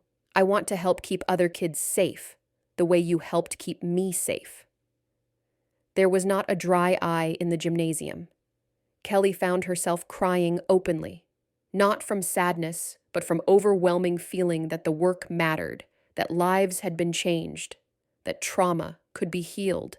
After the event, Linda Morrison, Sophie's mother, hugged Kelly tightly. "You have no idea what you've done for my daughter. She's a different child than she was 3 years ago. Thank you for seeing her, for caring about her, for making Riverside a place where she could heal." Kelly drove home that night feeling deeply fulfilled. This was what meaningful work looked like. Not headlines or accolades, but real human beings finding safety and healing. Not changing the world on a grand scale, but changing small corners of it in ways that mattered profoundly to the people involved. Summer arrived with its usual slowdown in school-related activities. Kelly adjusted her ice cream business to focus on the town pool and the summer recreational programs. The Community Watch program shifted its attention to these new locations, maintaining vigilance even when school was not in session. Kelly also took time for herself. She spent more time painting, had finished a series of watercolors depicting scenes from Riverside, the school, Main Street, the park, her ice cream van. Mrs. Peterson convinced her to display them at a local art show, and to Kelly's surprise, several sold. "You have many talents," Mrs. Peterson told her. "Not just observation and organization, but creativity too. Maybe your next chapter involves art." Kelly laughed, but did not dismiss the idea entirely. She had learned that life could take unexpected turns, that new passions could emerge from unexpected places. In August, Dr. Walsh from the International Center for Child Protection contacted Kelly again. Their research was complete, and they were releasing a comprehensive report on global approaches to community-based child safety. Kelly's model was featured prominently. "We'd like you to present your work at our international conference in London this October," Dr. Walsh said. "All expenses paid, and you'd be joining child safety experts from around the world." Kelly's first instinct was to decline. International travel, public speaking, being away from Riverside, it all felt like too much. But she sat with the decision for several days, talking it through with Dr. Chen, Mrs. Peterson, and Rachel Kim. "This is an opportunity to influence child safety practices globally," Rachel pointed out. "Yes, it's outside your comfort zone. But think about how many children could benefit if communities worldwide implement versions of your program." Kelly realized Rachel was right. This was not about fame or ego. It was about extending the work's reach beyond what she could do alone. She could go to London, give her presentation, and come home. It did not have to change her life or pull her away from what she had built in Riverside. She accepted the invitation. The flight to London was Kelly's first international trip since leaving journalism. She had traveled constantly for 10 years, chasing stories across continents, and had promised herself she was done with that life. Yet here she was, crossing the Atlantic again, though for very different reasons. She felt anxious during the flight, worried that being back in international settings would trigger memories of war zones and trauma. But as the plane descended toward Heathrow, Kelly realized she felt mostly calm. This trip had clear boundaries. 5 days in London, 1 presentation, then home to Riverside. She was not being deployed indefinitely to a dangerous region. She was attending a conference, sharing knowledge, then returning to her life. London in October was rainy and cool. The conference was held at a historic university building, all stone walls and high windows. Child safety experts from 30 countries attended, representing diverse approaches and contexts. Kelly felt out of place at first. Most attendees had advanced degrees in child psychology, social work, or criminology. They used academic language and referenced research studies. Kelly's expertise came from practical experience and observation, not formal training, but Dr. Walsh made her feel welcome. You bring something unique to this conference. While everyone else is theorizing about community engagement, you've actually done it. Your voice is valuable precisely because it's different. Kelly's presentation was scheduled for the second day of the conference. She spent the first day attending sessions, listening to presentations on topics like trauma-informed child protection, digital safety for children, and cross-cultural approaches to safeguarding. She was impressed by the depth of knowledge and the genuine commitment of the people in the room. They were not just academics pursuing research interests. They cared deeply about protecting children and were dedicating their careers to this work. During a coffee break, Kelly chatted with a woman from Australia named Dr. Patricia Chen, who ran a child safety program in Melbourne.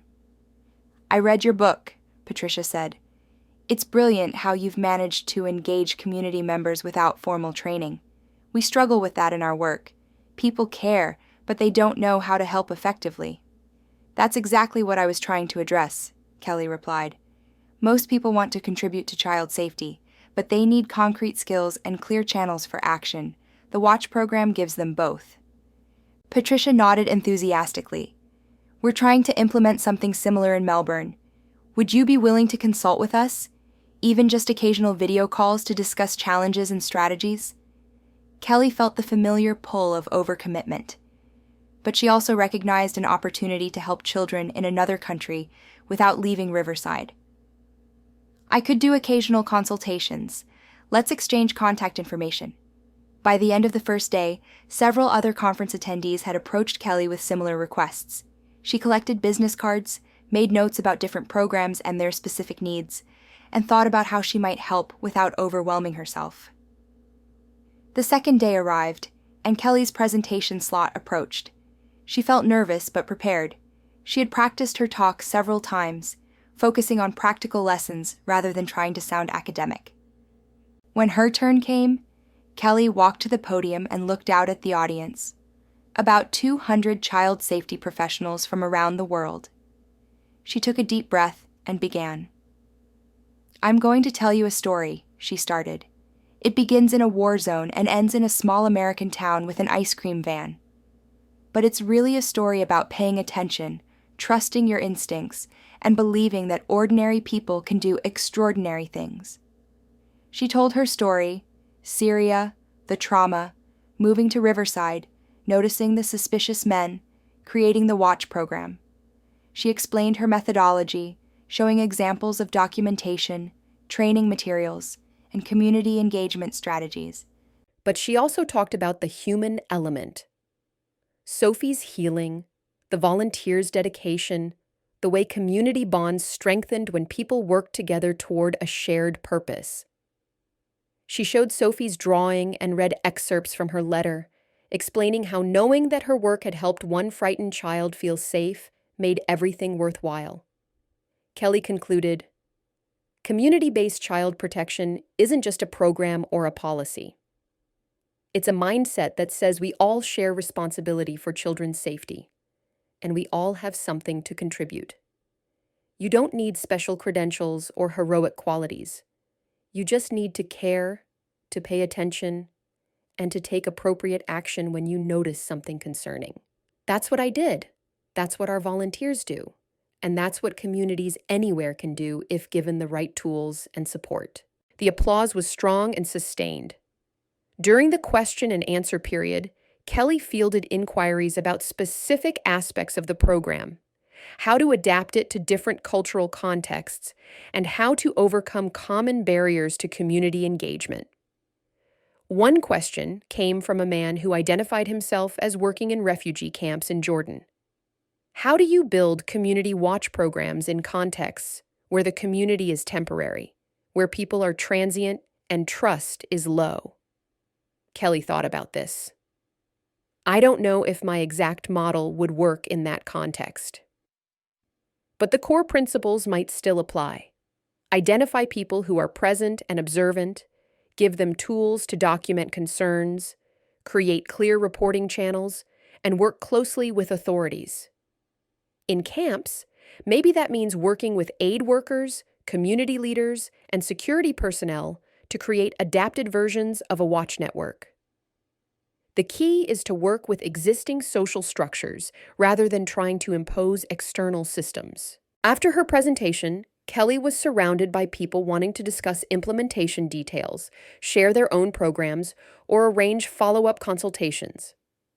She handed out business cards, suggested resources, and tried to be helpful without committing to more than she could manage. Dr. Walsh looked pleased. Your presentation was the highest rated of the conference so far. You connected with people in a way academic presentations rarely do. You gave them hope that these programs are actually possible. That evening, there was a conference dinner at a historic hotel. Kelly sat at a table with child safety professionals from South Africa, Canada, India, and Germany. The conversation was fascinating, covering everything from tech safety to trafficking prevention to community policing models. A woman from India, Dr. Priya Sharma, was particularly interested in Kelly's approach. In many Indian communities, we have strong social bonds and culture of collective responsibility for children. But we lack systematic approaches to monitoring and reporting. Your model could be adapted very effectively to our context. Kelly found herself energized by these conversations. She was not just sharing her work, but learning from others, seeing how different cultures and contexts approached the shared challenge of keeping children safe. By the third day of the conference, Kelly had arranged to consult with programs in 5 countries.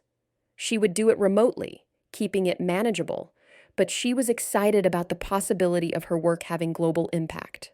She attended more sessions, took copious notes, and thought about how she might incorporate some of these ideas into her own work in Riverside. A presentation on digital safety gave her ideas for updating the watch program's training. A session on trauma-informed approaches to child interviews suggested better ways to talk with children about safety concerns. The conference ended on a Friday. Kelly had 2 more days in London before her flight home. She used the time to play tourist, visiting museums and walking through parks.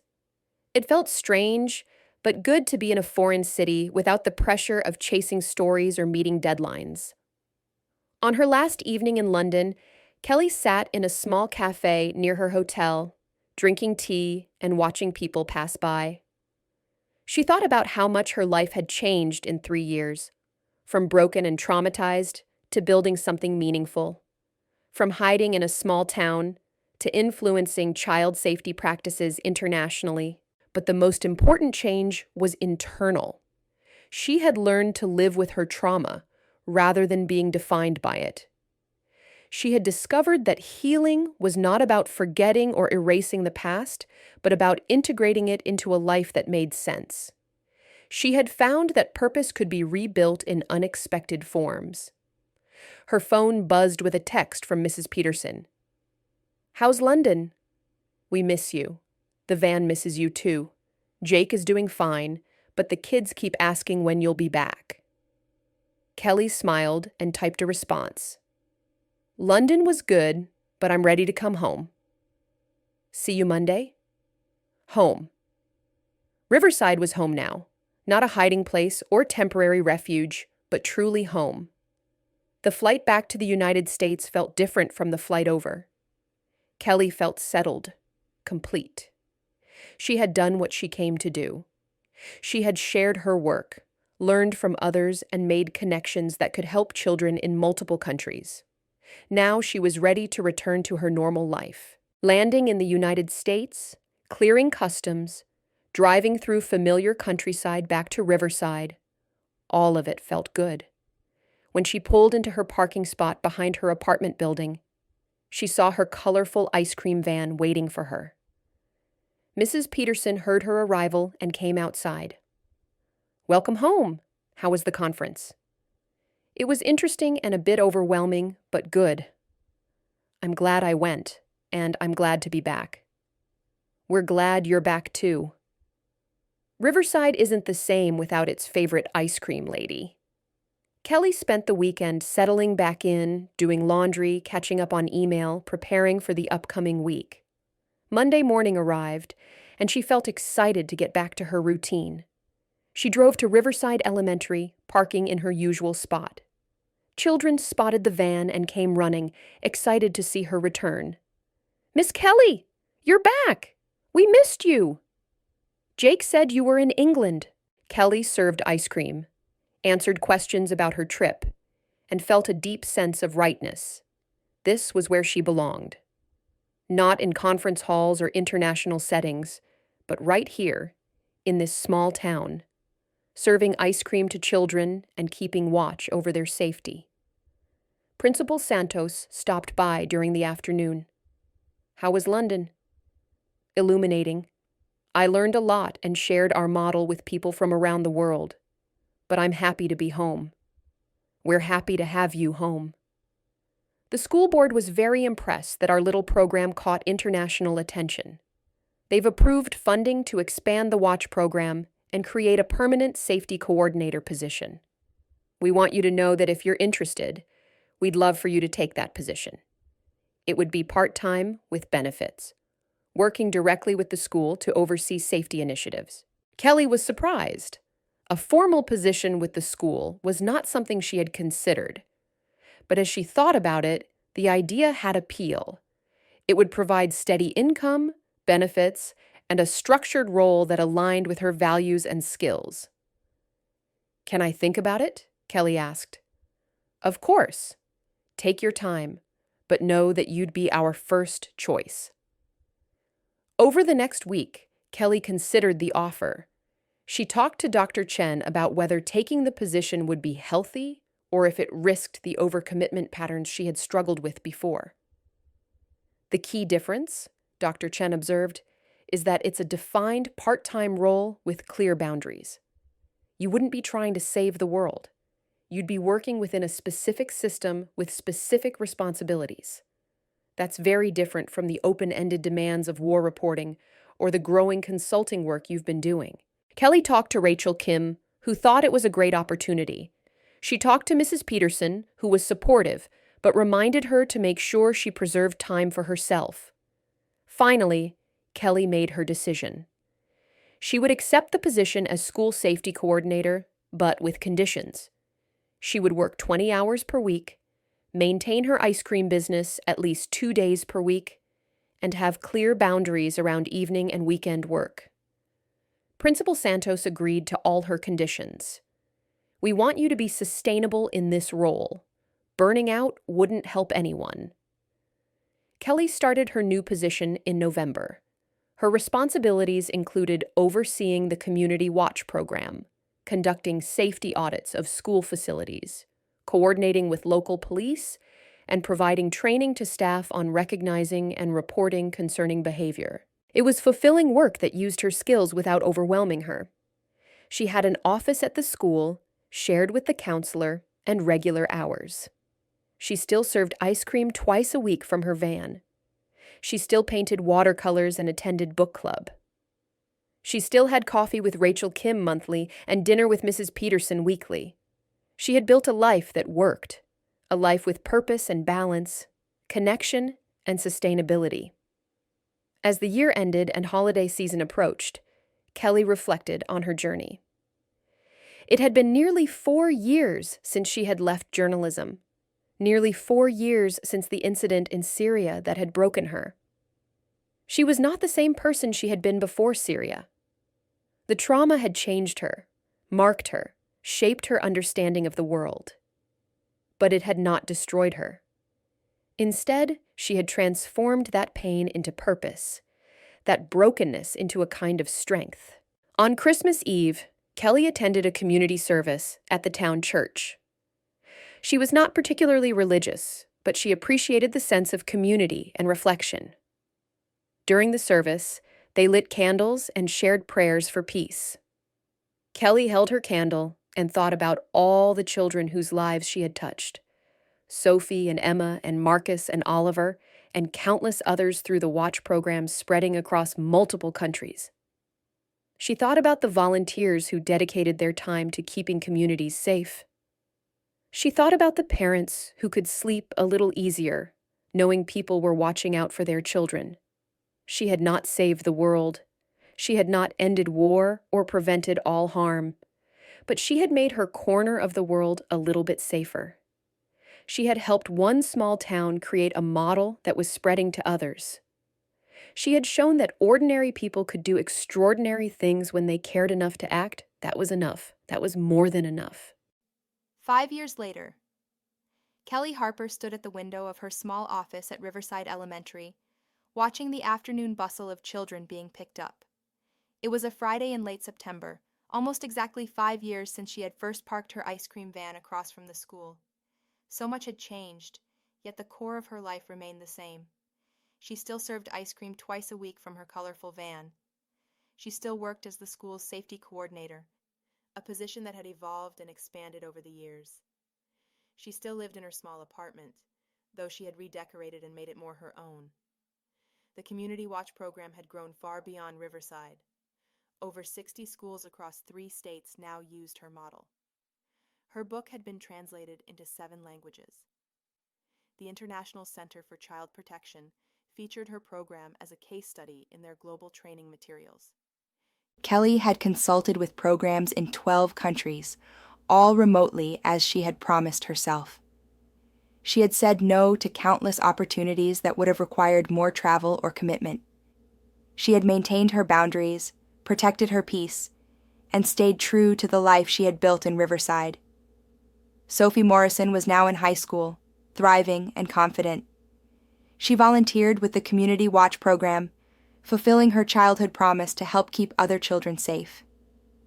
She wanted to study social work in college, inspired by the adults who had made her feel safe when she needed it most. Kelly's friendships had deepened. Rachel Kim remained a close friend and professional colleague. Mrs. Peterson had become like family, the grandmother Kelly had lost years ago. Margaret Wilson from the Watch program had become a hiking buddy and painting companion. Even her relationship with her past had evolved. Kelly no longer saw her journalism career as a failure or her trauma as something to hide. She spoke openly about her experiences when it seemed helpful, particularly with veterans or trauma survivors who reached out to her. She still saw Dr. Chen monthly, more for maintenance and growth than crisis management. The nightmares about Syria came rarely now, maybe twice a year, and she knew how to handle them when they did. Kelly's phone buzzed. It was a text from Detective Warren, who had become a friend over the years. Just wanted you to know, 15 arrests this morning connected to that original network you helped expose. Investigation never really ended, just kept following threads. Your initial observations 5 years ago are still bearing fruit. Thank you for paying attention. Kelly read the message twice, feeling a familiar mix of satisfaction and sadness. Satisfaction that justice continued, that children were being protected. Sadness that such networks existed at all, that constant vigilance was necessary. She texted back, "Glad the work continues. Thank you for the update." A knock on her office door interrupted her thoughts. Principal Santos poked her head in. "Kelly, there's someone here to see you. A reporter from the State News Network. They want to do a follow-up story on the Watch program for the 5-year anniversary. I told them I'd check with you first." Kelly's first instinct was to decline.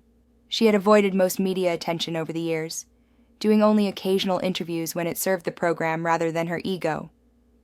But then she thought about the new schools implementing Watch programs, about communities that might benefit from seeing the model's long-term success. Maybe an anniversary story could inspire more action, protect more children. "Okay," Kelly said. "I'll do it. But I want to include volunteers in the interview, not just me. This was never a one-person effort." "I'll let them know," Principal Santos said with a smile. "You know, 5 years ago when you first walked into my predecessor's office with concerns about those men, I don't think anyone imagined it would lead to all this." "Neither did I," Kelly admitted. I was just trying to protect some kids." "That's what makes you special," Santos said. "You didn't do it for recognition or reward. You did it because it needed doing." After Principal Santos left, Kelly sat quietly for a moment, thinking about the past 5 years. The journey from that first uneasy observation to this moment had been unexpected, challenging, and ultimately rewarding. She thought about the version of herself who had first arrived in Riverside, broken, hiding, convinced her best years were behind her, that Kelly would never have believed she could rebuild her life so completely, find such meaningful purpose, or help create something that would spread around the world. But healing was not linear. Success was not guaranteed. And purpose had to be discovered, not planned. The afternoon bell rang, and Kelly grabbed her keys. It was Friday, one of her ice cream days, time to set up the van and serve treats to children who had finished another week of school. As she walked through the school hallways, students greeted her warmly. "Hi, Miss Kelly. See you at the van. Can I help carry anything?" Outside, she unlocked her van and began preparing for the afternoon rush. The van had been repainted last summer, brighter than ever, with new ice cream cone designs and cheerful colors. Jake, her teenage helper from years ago, was now in college studying business, but a new teenager, Maria, helped out several days a week. Maria arrived on her bike, helmet in hand. "Ready for another Friday rush?" "Always," Kelly said with a smile. The children poured out of school, their voices rising in the familiar Friday excitement. Kelly served ice cream, made change, asked about their week, remembered their favorite flavors. This simple interaction, repeated hundreds of times, was still the most satisfying part of her work. Emma, now in middle school, but still a regular customer, ordered her usual chocolate cone. "Miss Kelly, I'm doing a project for school about community heroes. Can I interview you?" "I'm not a hero," Kelly said automatically. "Yes, you are," Emma insisted. "You helped create the watch program that keeps us safe. That makes you a hero to me." Kelly thought about how to respond. She had spent years deflecting this kind of praise, uncomfortable with being seen as heroic, but maybe Emma deserved a more honest answer. "Okay," Kelly said. "You can interview me, but I want you to understand something. Being a hero isn't about being special or different from everyone else. It's about noticing when something's wrong and choosing to do something about it, even when it's easier not to. Anyone can be that kind of hero." Emma nodded seriously, pulling out her phone to record. "That's perfect. Can you tell me about the day you first noticed those men?" Kelly told the story again, still clear in her memory after 5 years. But this time, she noticed something different in the telling. The fear and uncertainty she had felt that day were still present in the memory, but they no longer controlled her. She had faced them, acted despite them, and emerged stronger. After Emma's interview, Kelly continued serving ice cream. The reporter from the state news network arrived with a cameraman. They interviewed Kelly briefly, then spoke with several volunteers, Principal Santos, and even Sophie Morrison, who had become something of a spokesperson for the program's impact. The reporter asked Kelly one final question. "If you could go back 5 years and give yourself advice, what would you say?" Kelly thought carefully. "I'd tell myself to trust my instincts, to believe that small actions matter, and to remember that healing doesn't mean forgetting. It means finding new ways to live with purpose despite the pain." As the sun began to set and the school grounds emptied, Kelly packed up her van. Maria had already left on her bike. The volunteer who had been watching the area during afternoon dismissal waved goodbye and headed home. Kelly stood alone for a moment, looking at the school building where so much had changed. 5 years ago, she had been a frightened woman selling ice cream while trying to hide from the world. Now she was an integrated part of this community, her work making a real difference not just here, but in communities around the world. Her phone rang. It was Dr. Chen, their regular Friday evening session. Kelly got into her van and connected to the call through her car's speaker system as she drove home. "Hi, Kelly. How was your week?" Kelly began to recount the week's events: the anniversary recognition, the reporter's interview, Emma's school project. As she talked, she realized how comfortable she had become with her life, how the constant anxiety that had once defined her days had been replaced by a sense of contentment and purpose. "You sound good," Dr. Chen observed. "Really good." "How do you feel about where you are?" "Grateful," Kelly said simply. 5 years ago, I didn't think I'd ever feel this way again. I thought I was done, that the best parts of my life were over, but I was wrong. Life just took a different shape than I expected. "And your trauma? How has that been?" "It's still there," Kelly said honestly. "I don't think it ever completely goes away. But it doesn't control me anymore. I've learned to live with it, to let it inform my work without consuming me. The nightmares are rare. The guilt has lessened, and I've found meaning in what happened, not in the sense that it was good or necessary, but in the sense that I've used my experiences to help protect others." "That's significant growth," Dr. Chen said warmly. "You've done remarkable work, both externally in building these programs and internally in healing yourself." After the session ended, Kelly pulled into her parking spot at home. Mrs. Peterson was outside watering her garden and waved Kelly over. "How was your day, dear?" "Good. Busy, but good. There's going to be a news story about the watch program next week." "That's wonderful. You know, I've been thinking. It's been 5 years since you moved here. We should have a celebration.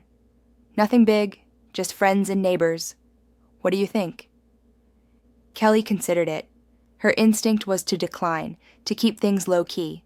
But she thought about what Dr. Chen had said about accepting care from others, about letting people celebrate her accomplishments. "That sounds nice, actually." "Thank you." Mrs. Peterson beamed. "Perfect. I'll organize something for next Saturday." That evening, Kelly sat in her apartment with a cup of tea, looking through old photos and new ones. She had created a new album over the past few years, filling it with images from her life in Riverside, the ice cream van, community watch events, friendships, the school, and the children she served. One photo showed her standing with the original group of watch volunteers from 5 years ago. Another showed her at the London conference, presenting to an international audience. A third showed her with Sophie Morrison at Sophie's high school volunteer recognition ceremony. These were her memories now, not war zones and trauma, though those were still part of her story. But these new memories of building something good, of healing, of finding purpose in unexpected places. Kelly's laptop was open on the table. She had been working on something for the past few weeks. A second book, this one about healing from trauma and finding new purpose. Her publisher was interested, but Kelly was writing it primarily for herself, trying to understand and articulate her own journey. She opened the document and read what she had written that morning. Healing is not about returning to who you were before trauma. That person is gone, and trying to resurrect them only leads to frustration. Healing is about discovering who you can become despite and because of what you've experienced. It's about integrating pain into a life that still has meaning, still has joy, still has purpose. Kelly thought about whether that was true. 5 years of evidence suggested it was. She was not the same person she had been before Syria, but she was not broken anymore either. She was someone new, shaped by both her past experiences and her present choices. A text message interrupted her thoughts. It was from Rachel Kim. "Just heard about the news story." "So proud of you. Coffee next week to celebrate?" Kelly replied. "Definitely." "Tuesday morning?" "Perfect, see you then." Kelly smiled. These connections, these friendships, this community support, they were as much a part of her healing as therapy or meaningful work. She had learned that she could not heal alone, that isolation kept wounds open. She needed people, needed connection, needed to be part of something larger than herself. Saturday arrived, and true to her word, Mrs. Peterson had organized a small gathering in her backyard. About 20 people attended: neighbors, friends from the watch program, school staff, Rachel Kim, and several others who had become important parts of Kelly's life. There was no formal program, just good food, conversation, and a sense of community. People shared stories about the watch program, about changes in Riverside over the past 5 years, about plans for the future. Tom Fletcher, the school security officer who had been there from the beginning, raised his glass. "I want to toast Kelly." 5 years ago, she walked into Principal Monroe's office with concerns that could have been dismissed. Instead, she persisted, documented, and helped create something that's now protecting children in multiple countries. Kelly, you showed us that one person paying attention and taking action can create ripples that spread far beyond what anyone imagined. Thank you. Everyone clinked glasses and applauded.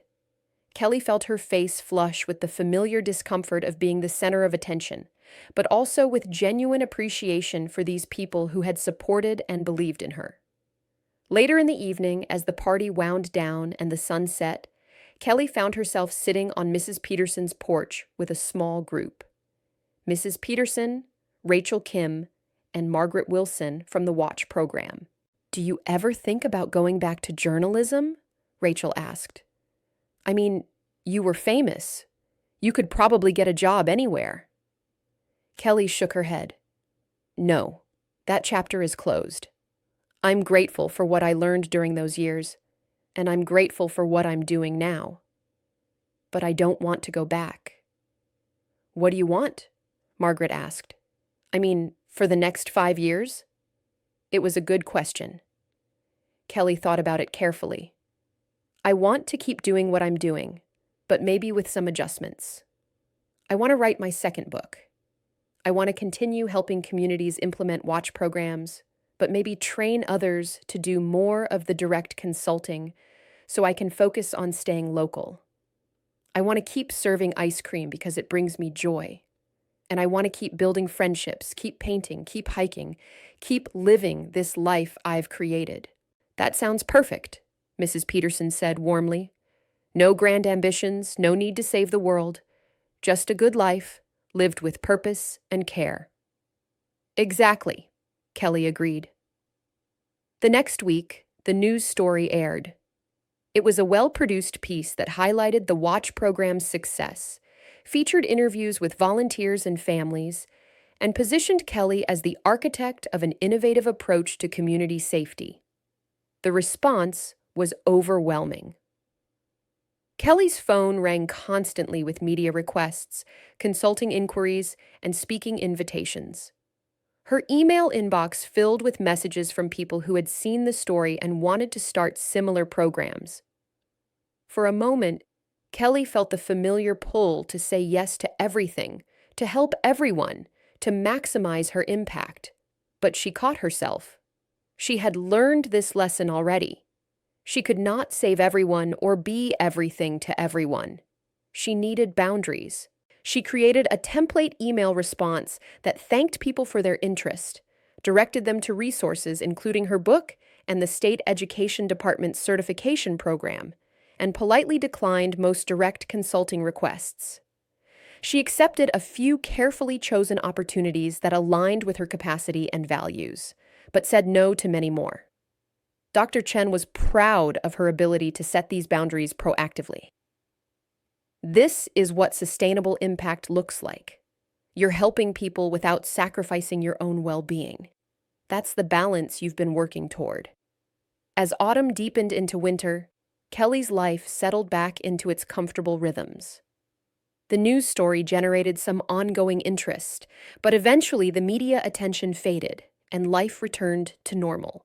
Kelly continued her work at the school, continued her ice cream business, continued her consulting with the handful of communities she had committed to helping. She finished the manuscript for her second book and submitted it to her publisher. She took a watercolor class and improved her technique. She joined a local volunteer group that cleaned up hiking trails on weekends. One December afternoon, while serving ice cream despite the cold weather, children wanted hot chocolate more than ice cream. Kelly saw a familiar car pull into the school parking lot. It was Detective Warren, who she had not seen in person for over a year. Detective Warren approached the van with a warm smile. "Hi, Kelly. Hope I'm not interrupting." "Not at all. Want some hot chocolate?" "That sounds perfect." Kelly poured 2 cups, and they sat on the folding chairs beside the van, watching children being picked up. "I wanted to tell you in person," Detective Warren said. "We just closed the last case connected to that original network you helped expose. 5 years of investigation, dozens of arrests across multiple states and countries, and it all traced back to your observations that afternoon. The prosecutors wanted me to thank you officially and let you know that your actions prevented harm to an estimated 200 children." Kelly absorbed this information silently. 200 children. It was an abstract number representing real kids whose lives had been protected because she had trusted her instincts one afternoon 5 years ago. "I'm glad it helped," Kelly said quietly. "I'm glad those children are safe." You should be proud, Detective Warren said. What you did took courage. And what you've built since then has multiplied that impact exponentially. I've been to conferences where law enforcement professionals talk about your model. You've changed how we think about community engagement in child protection.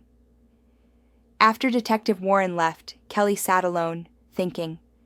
She had not sought fame or recognition. She had just tried to protect some children. But somehow, that simple act had grown into something much larger. Was she a hero, as Emma had called her? Kelly was not sure. Heroes in stories were brave and certain, charging into danger without hesitation. Kelly had been frightened and uncertain. She had almost talked herself out of acting. She had needed support from others to follow through. Maybe that was what real heroism looked like. Not the absence of fear, but the choice to act despite it. Not certainty, but the willingness to trust your instincts even when you might be wrong. Not individual glory, but collective effort toward a common good. Christmas approached, and Kelly joined in the town's holiday celebrations. She helped organize a community watch appreciation dinner where volunteers were thanked for another year of service. She attended holiday parties with various friend groups. She even hosted a small gathering in her apartment, something she would never have been comfortable doing 5 years ago. On Christmas Eve, Kelly returned to the town church for the annual service. As she had the year before and the years before that, she lit a candle and reflected on her journey. 5 years ago, she had been lost, traumatized, convinced her life was over at 47. Now, at 52, she had rebuilt not just a life, but a good life. She had meaningful work, deep friendships, purpose, and peace. She had learned to live with her trauma without being defined by it. She had discovered that trauma could be transformed, not erased, but integrated into a larger story of healing and purpose. The service ended with a benediction about light overcoming darkness. Kelly thought about how apt that metaphor was. She had been in darkness, deep and consuming. But slowly, through therapy and time and purpose and community, light had returned.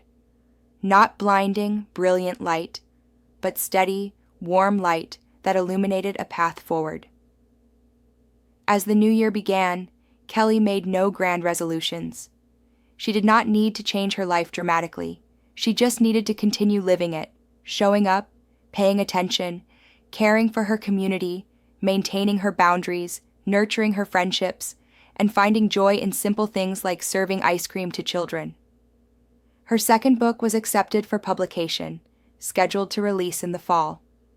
Several international organizations asked permission to translate and distribute her training materials freely in developing countries.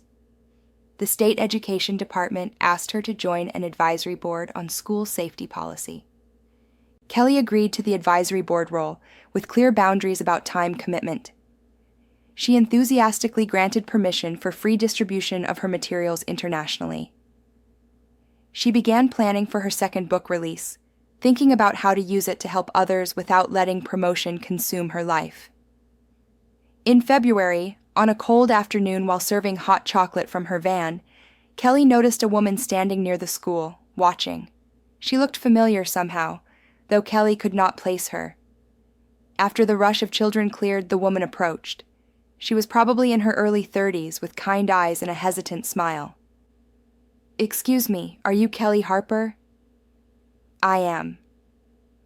"I'm Amanda Chen. I was a young journalist at Global News Network when you were there. I covered mostly domestic stories, but I knew who you were. Everyone did. You were a legend." Kelly felt uncomfortable with this characterization. That was a long time ago. "I know, but I wanted to thank you. 3 years ago, I burned out badly. I had a breakdown, actually. I thought my career was over, that I was a failure.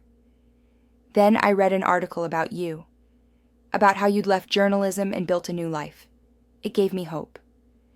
I took time off, got help, and eventually found my way back to journalism, but with better boundaries. I'm working for a small local paper now, covering community stories. It's not as prestigious, but it's sustainable. You showed me that was possible." Kelly was moved. She had not realized her story might help other journalists dealing with trauma and burnout. "I'm glad my experience helped you," Kelly said. "Burnout is real, and journalism can be consuming. There's no shame in stepping back or changing direction." Amanda nodded. "I actually moved to this area recently, and when I realized you lived here, I wanted to meet you in person. I hope that's not weird." "Not at all. Would you like to get coffee sometime? I'd enjoy hearing about your work." They exchanged contact information, and Amanda left with a grateful smile. Kelly felt a sense of connection, of shared experience. Maybe part of her purpose was not just protecting children, but also showing other traumatized professionals that healing and rebuilding were possible. As spring arrived and the school year entered its final months, Kelly reflected on her journey with a sense of completion. Not that her story was over, but that she had found what she was looking for, a life with meaning, purpose, connection, and peace. She was not the famous war correspondent anymore. She was not chasing international stories or winning prestigious awards. But she was making a difference in ways that mattered, both in her immediate community and, surprisingly, around the world. Most importantly, she was happy. Genuinely, sustainably happy in a way she had not been for years, maybe ever. Her work was meaningful, but not consuming. Her friendships were deep and nourishing. Her trauma was integrated rather than controlling. Her life was her own. On the last day of school, Kelly set up her van for an end-of-year celebration. She had made special arrangements to donate ice cream to every student, funded partially by her book royalties and partially by community donations. Children streamed out of school for the last time that academic year, excited about summer ahead. Kelly served ice cream with help from several volunteers, including Sophie Morrison, who had become a regular volunteer. Sophie handed out cones with efficiency and warmth, chatting easily with younger students, offering encouraging words to shy children. Kelly watched her with pride. This was what success looked like. Not just preventing harm, but creating an environment where traumatized children could heal and grow into confident young people who wanted to help others. As the celebration wound down and families headed home, Principal Santos approached Kelly. "Another successful year. The watch program continues to function smoothly. Safety incidents are minimal, and the community feels secure. You've built something remarkable." "We've built something remarkable," Kelly corrected gently. "This was never just me. It's always been a community effort." "True," Santos acknowledged. "But you started it. You had the vision and the courage to act. Don't downplay that." Kelly nodded, accepting the praise more gracefully than she would have years ago. She had learned that accepting recognition was not the same as seeking it, that acknowledging her role was not arrogance, but honest assessment. That evening, Kelly drove home as the sun set over Riverside. The small town looked peaceful, safe, beautiful in the golden light. 5 years ago, she had come here to hide. She had thought this would be a place to fade away, to live out her days quietly without demanding too much of herself. Instead, Riverside had become the place where she had rebuilt her life, found her purpose, and discovered that trauma did not have to be the end of the story. It could be the beginning of a new chapter, one defined not by what she had lost, but by what she had gained and built. Kelly parked her van behind her apartment building, the colorful paint glowing in the evening light. Tomorrow she would clean it thoroughly, prepare it for another summer of service. But tonight, she would rest, satisfied with a job well done and a life well lived. She climbed the stairs to her apartment, unlocked the door, and stepped inside. Home. Not just a place to sleep, but a true home, filled with memories and meaning, paintings she had created, photos of friends, books she had written, evidence of a life rebuilt from broken pieces into something beautiful and strong. Kelly made herself dinner, simple and satisfying. She ate while looking out her window at Riverside, at the town that had given her so much: community, purpose, healing, and hope. Her phone buzzed with a text from Mrs. Peterson. "Book club tomorrow night, 7 p.m., my place. We're discussing themes of redemption and second chances. Should be interesting. See you there?" Kelly smiled and typed back, "Wouldn't miss it."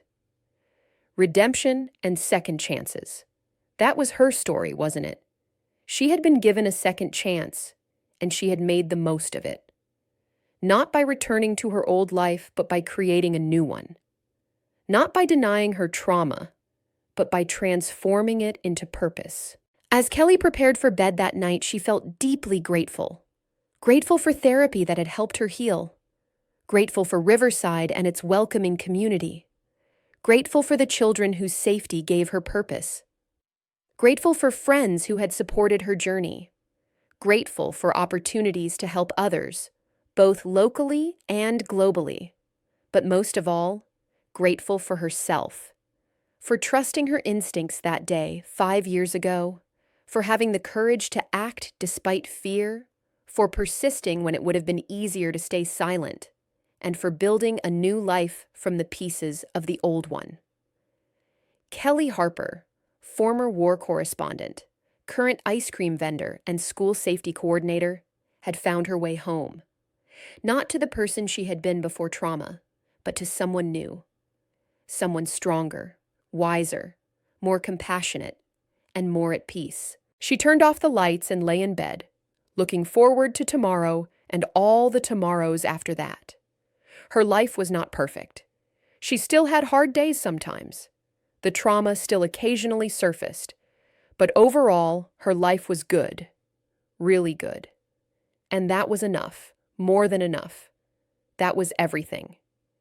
If this story touched you, don't forget to like, comment, and subscribe. We'd love to hear what inspired you the most. And where in the world are you watching from? Let us know below.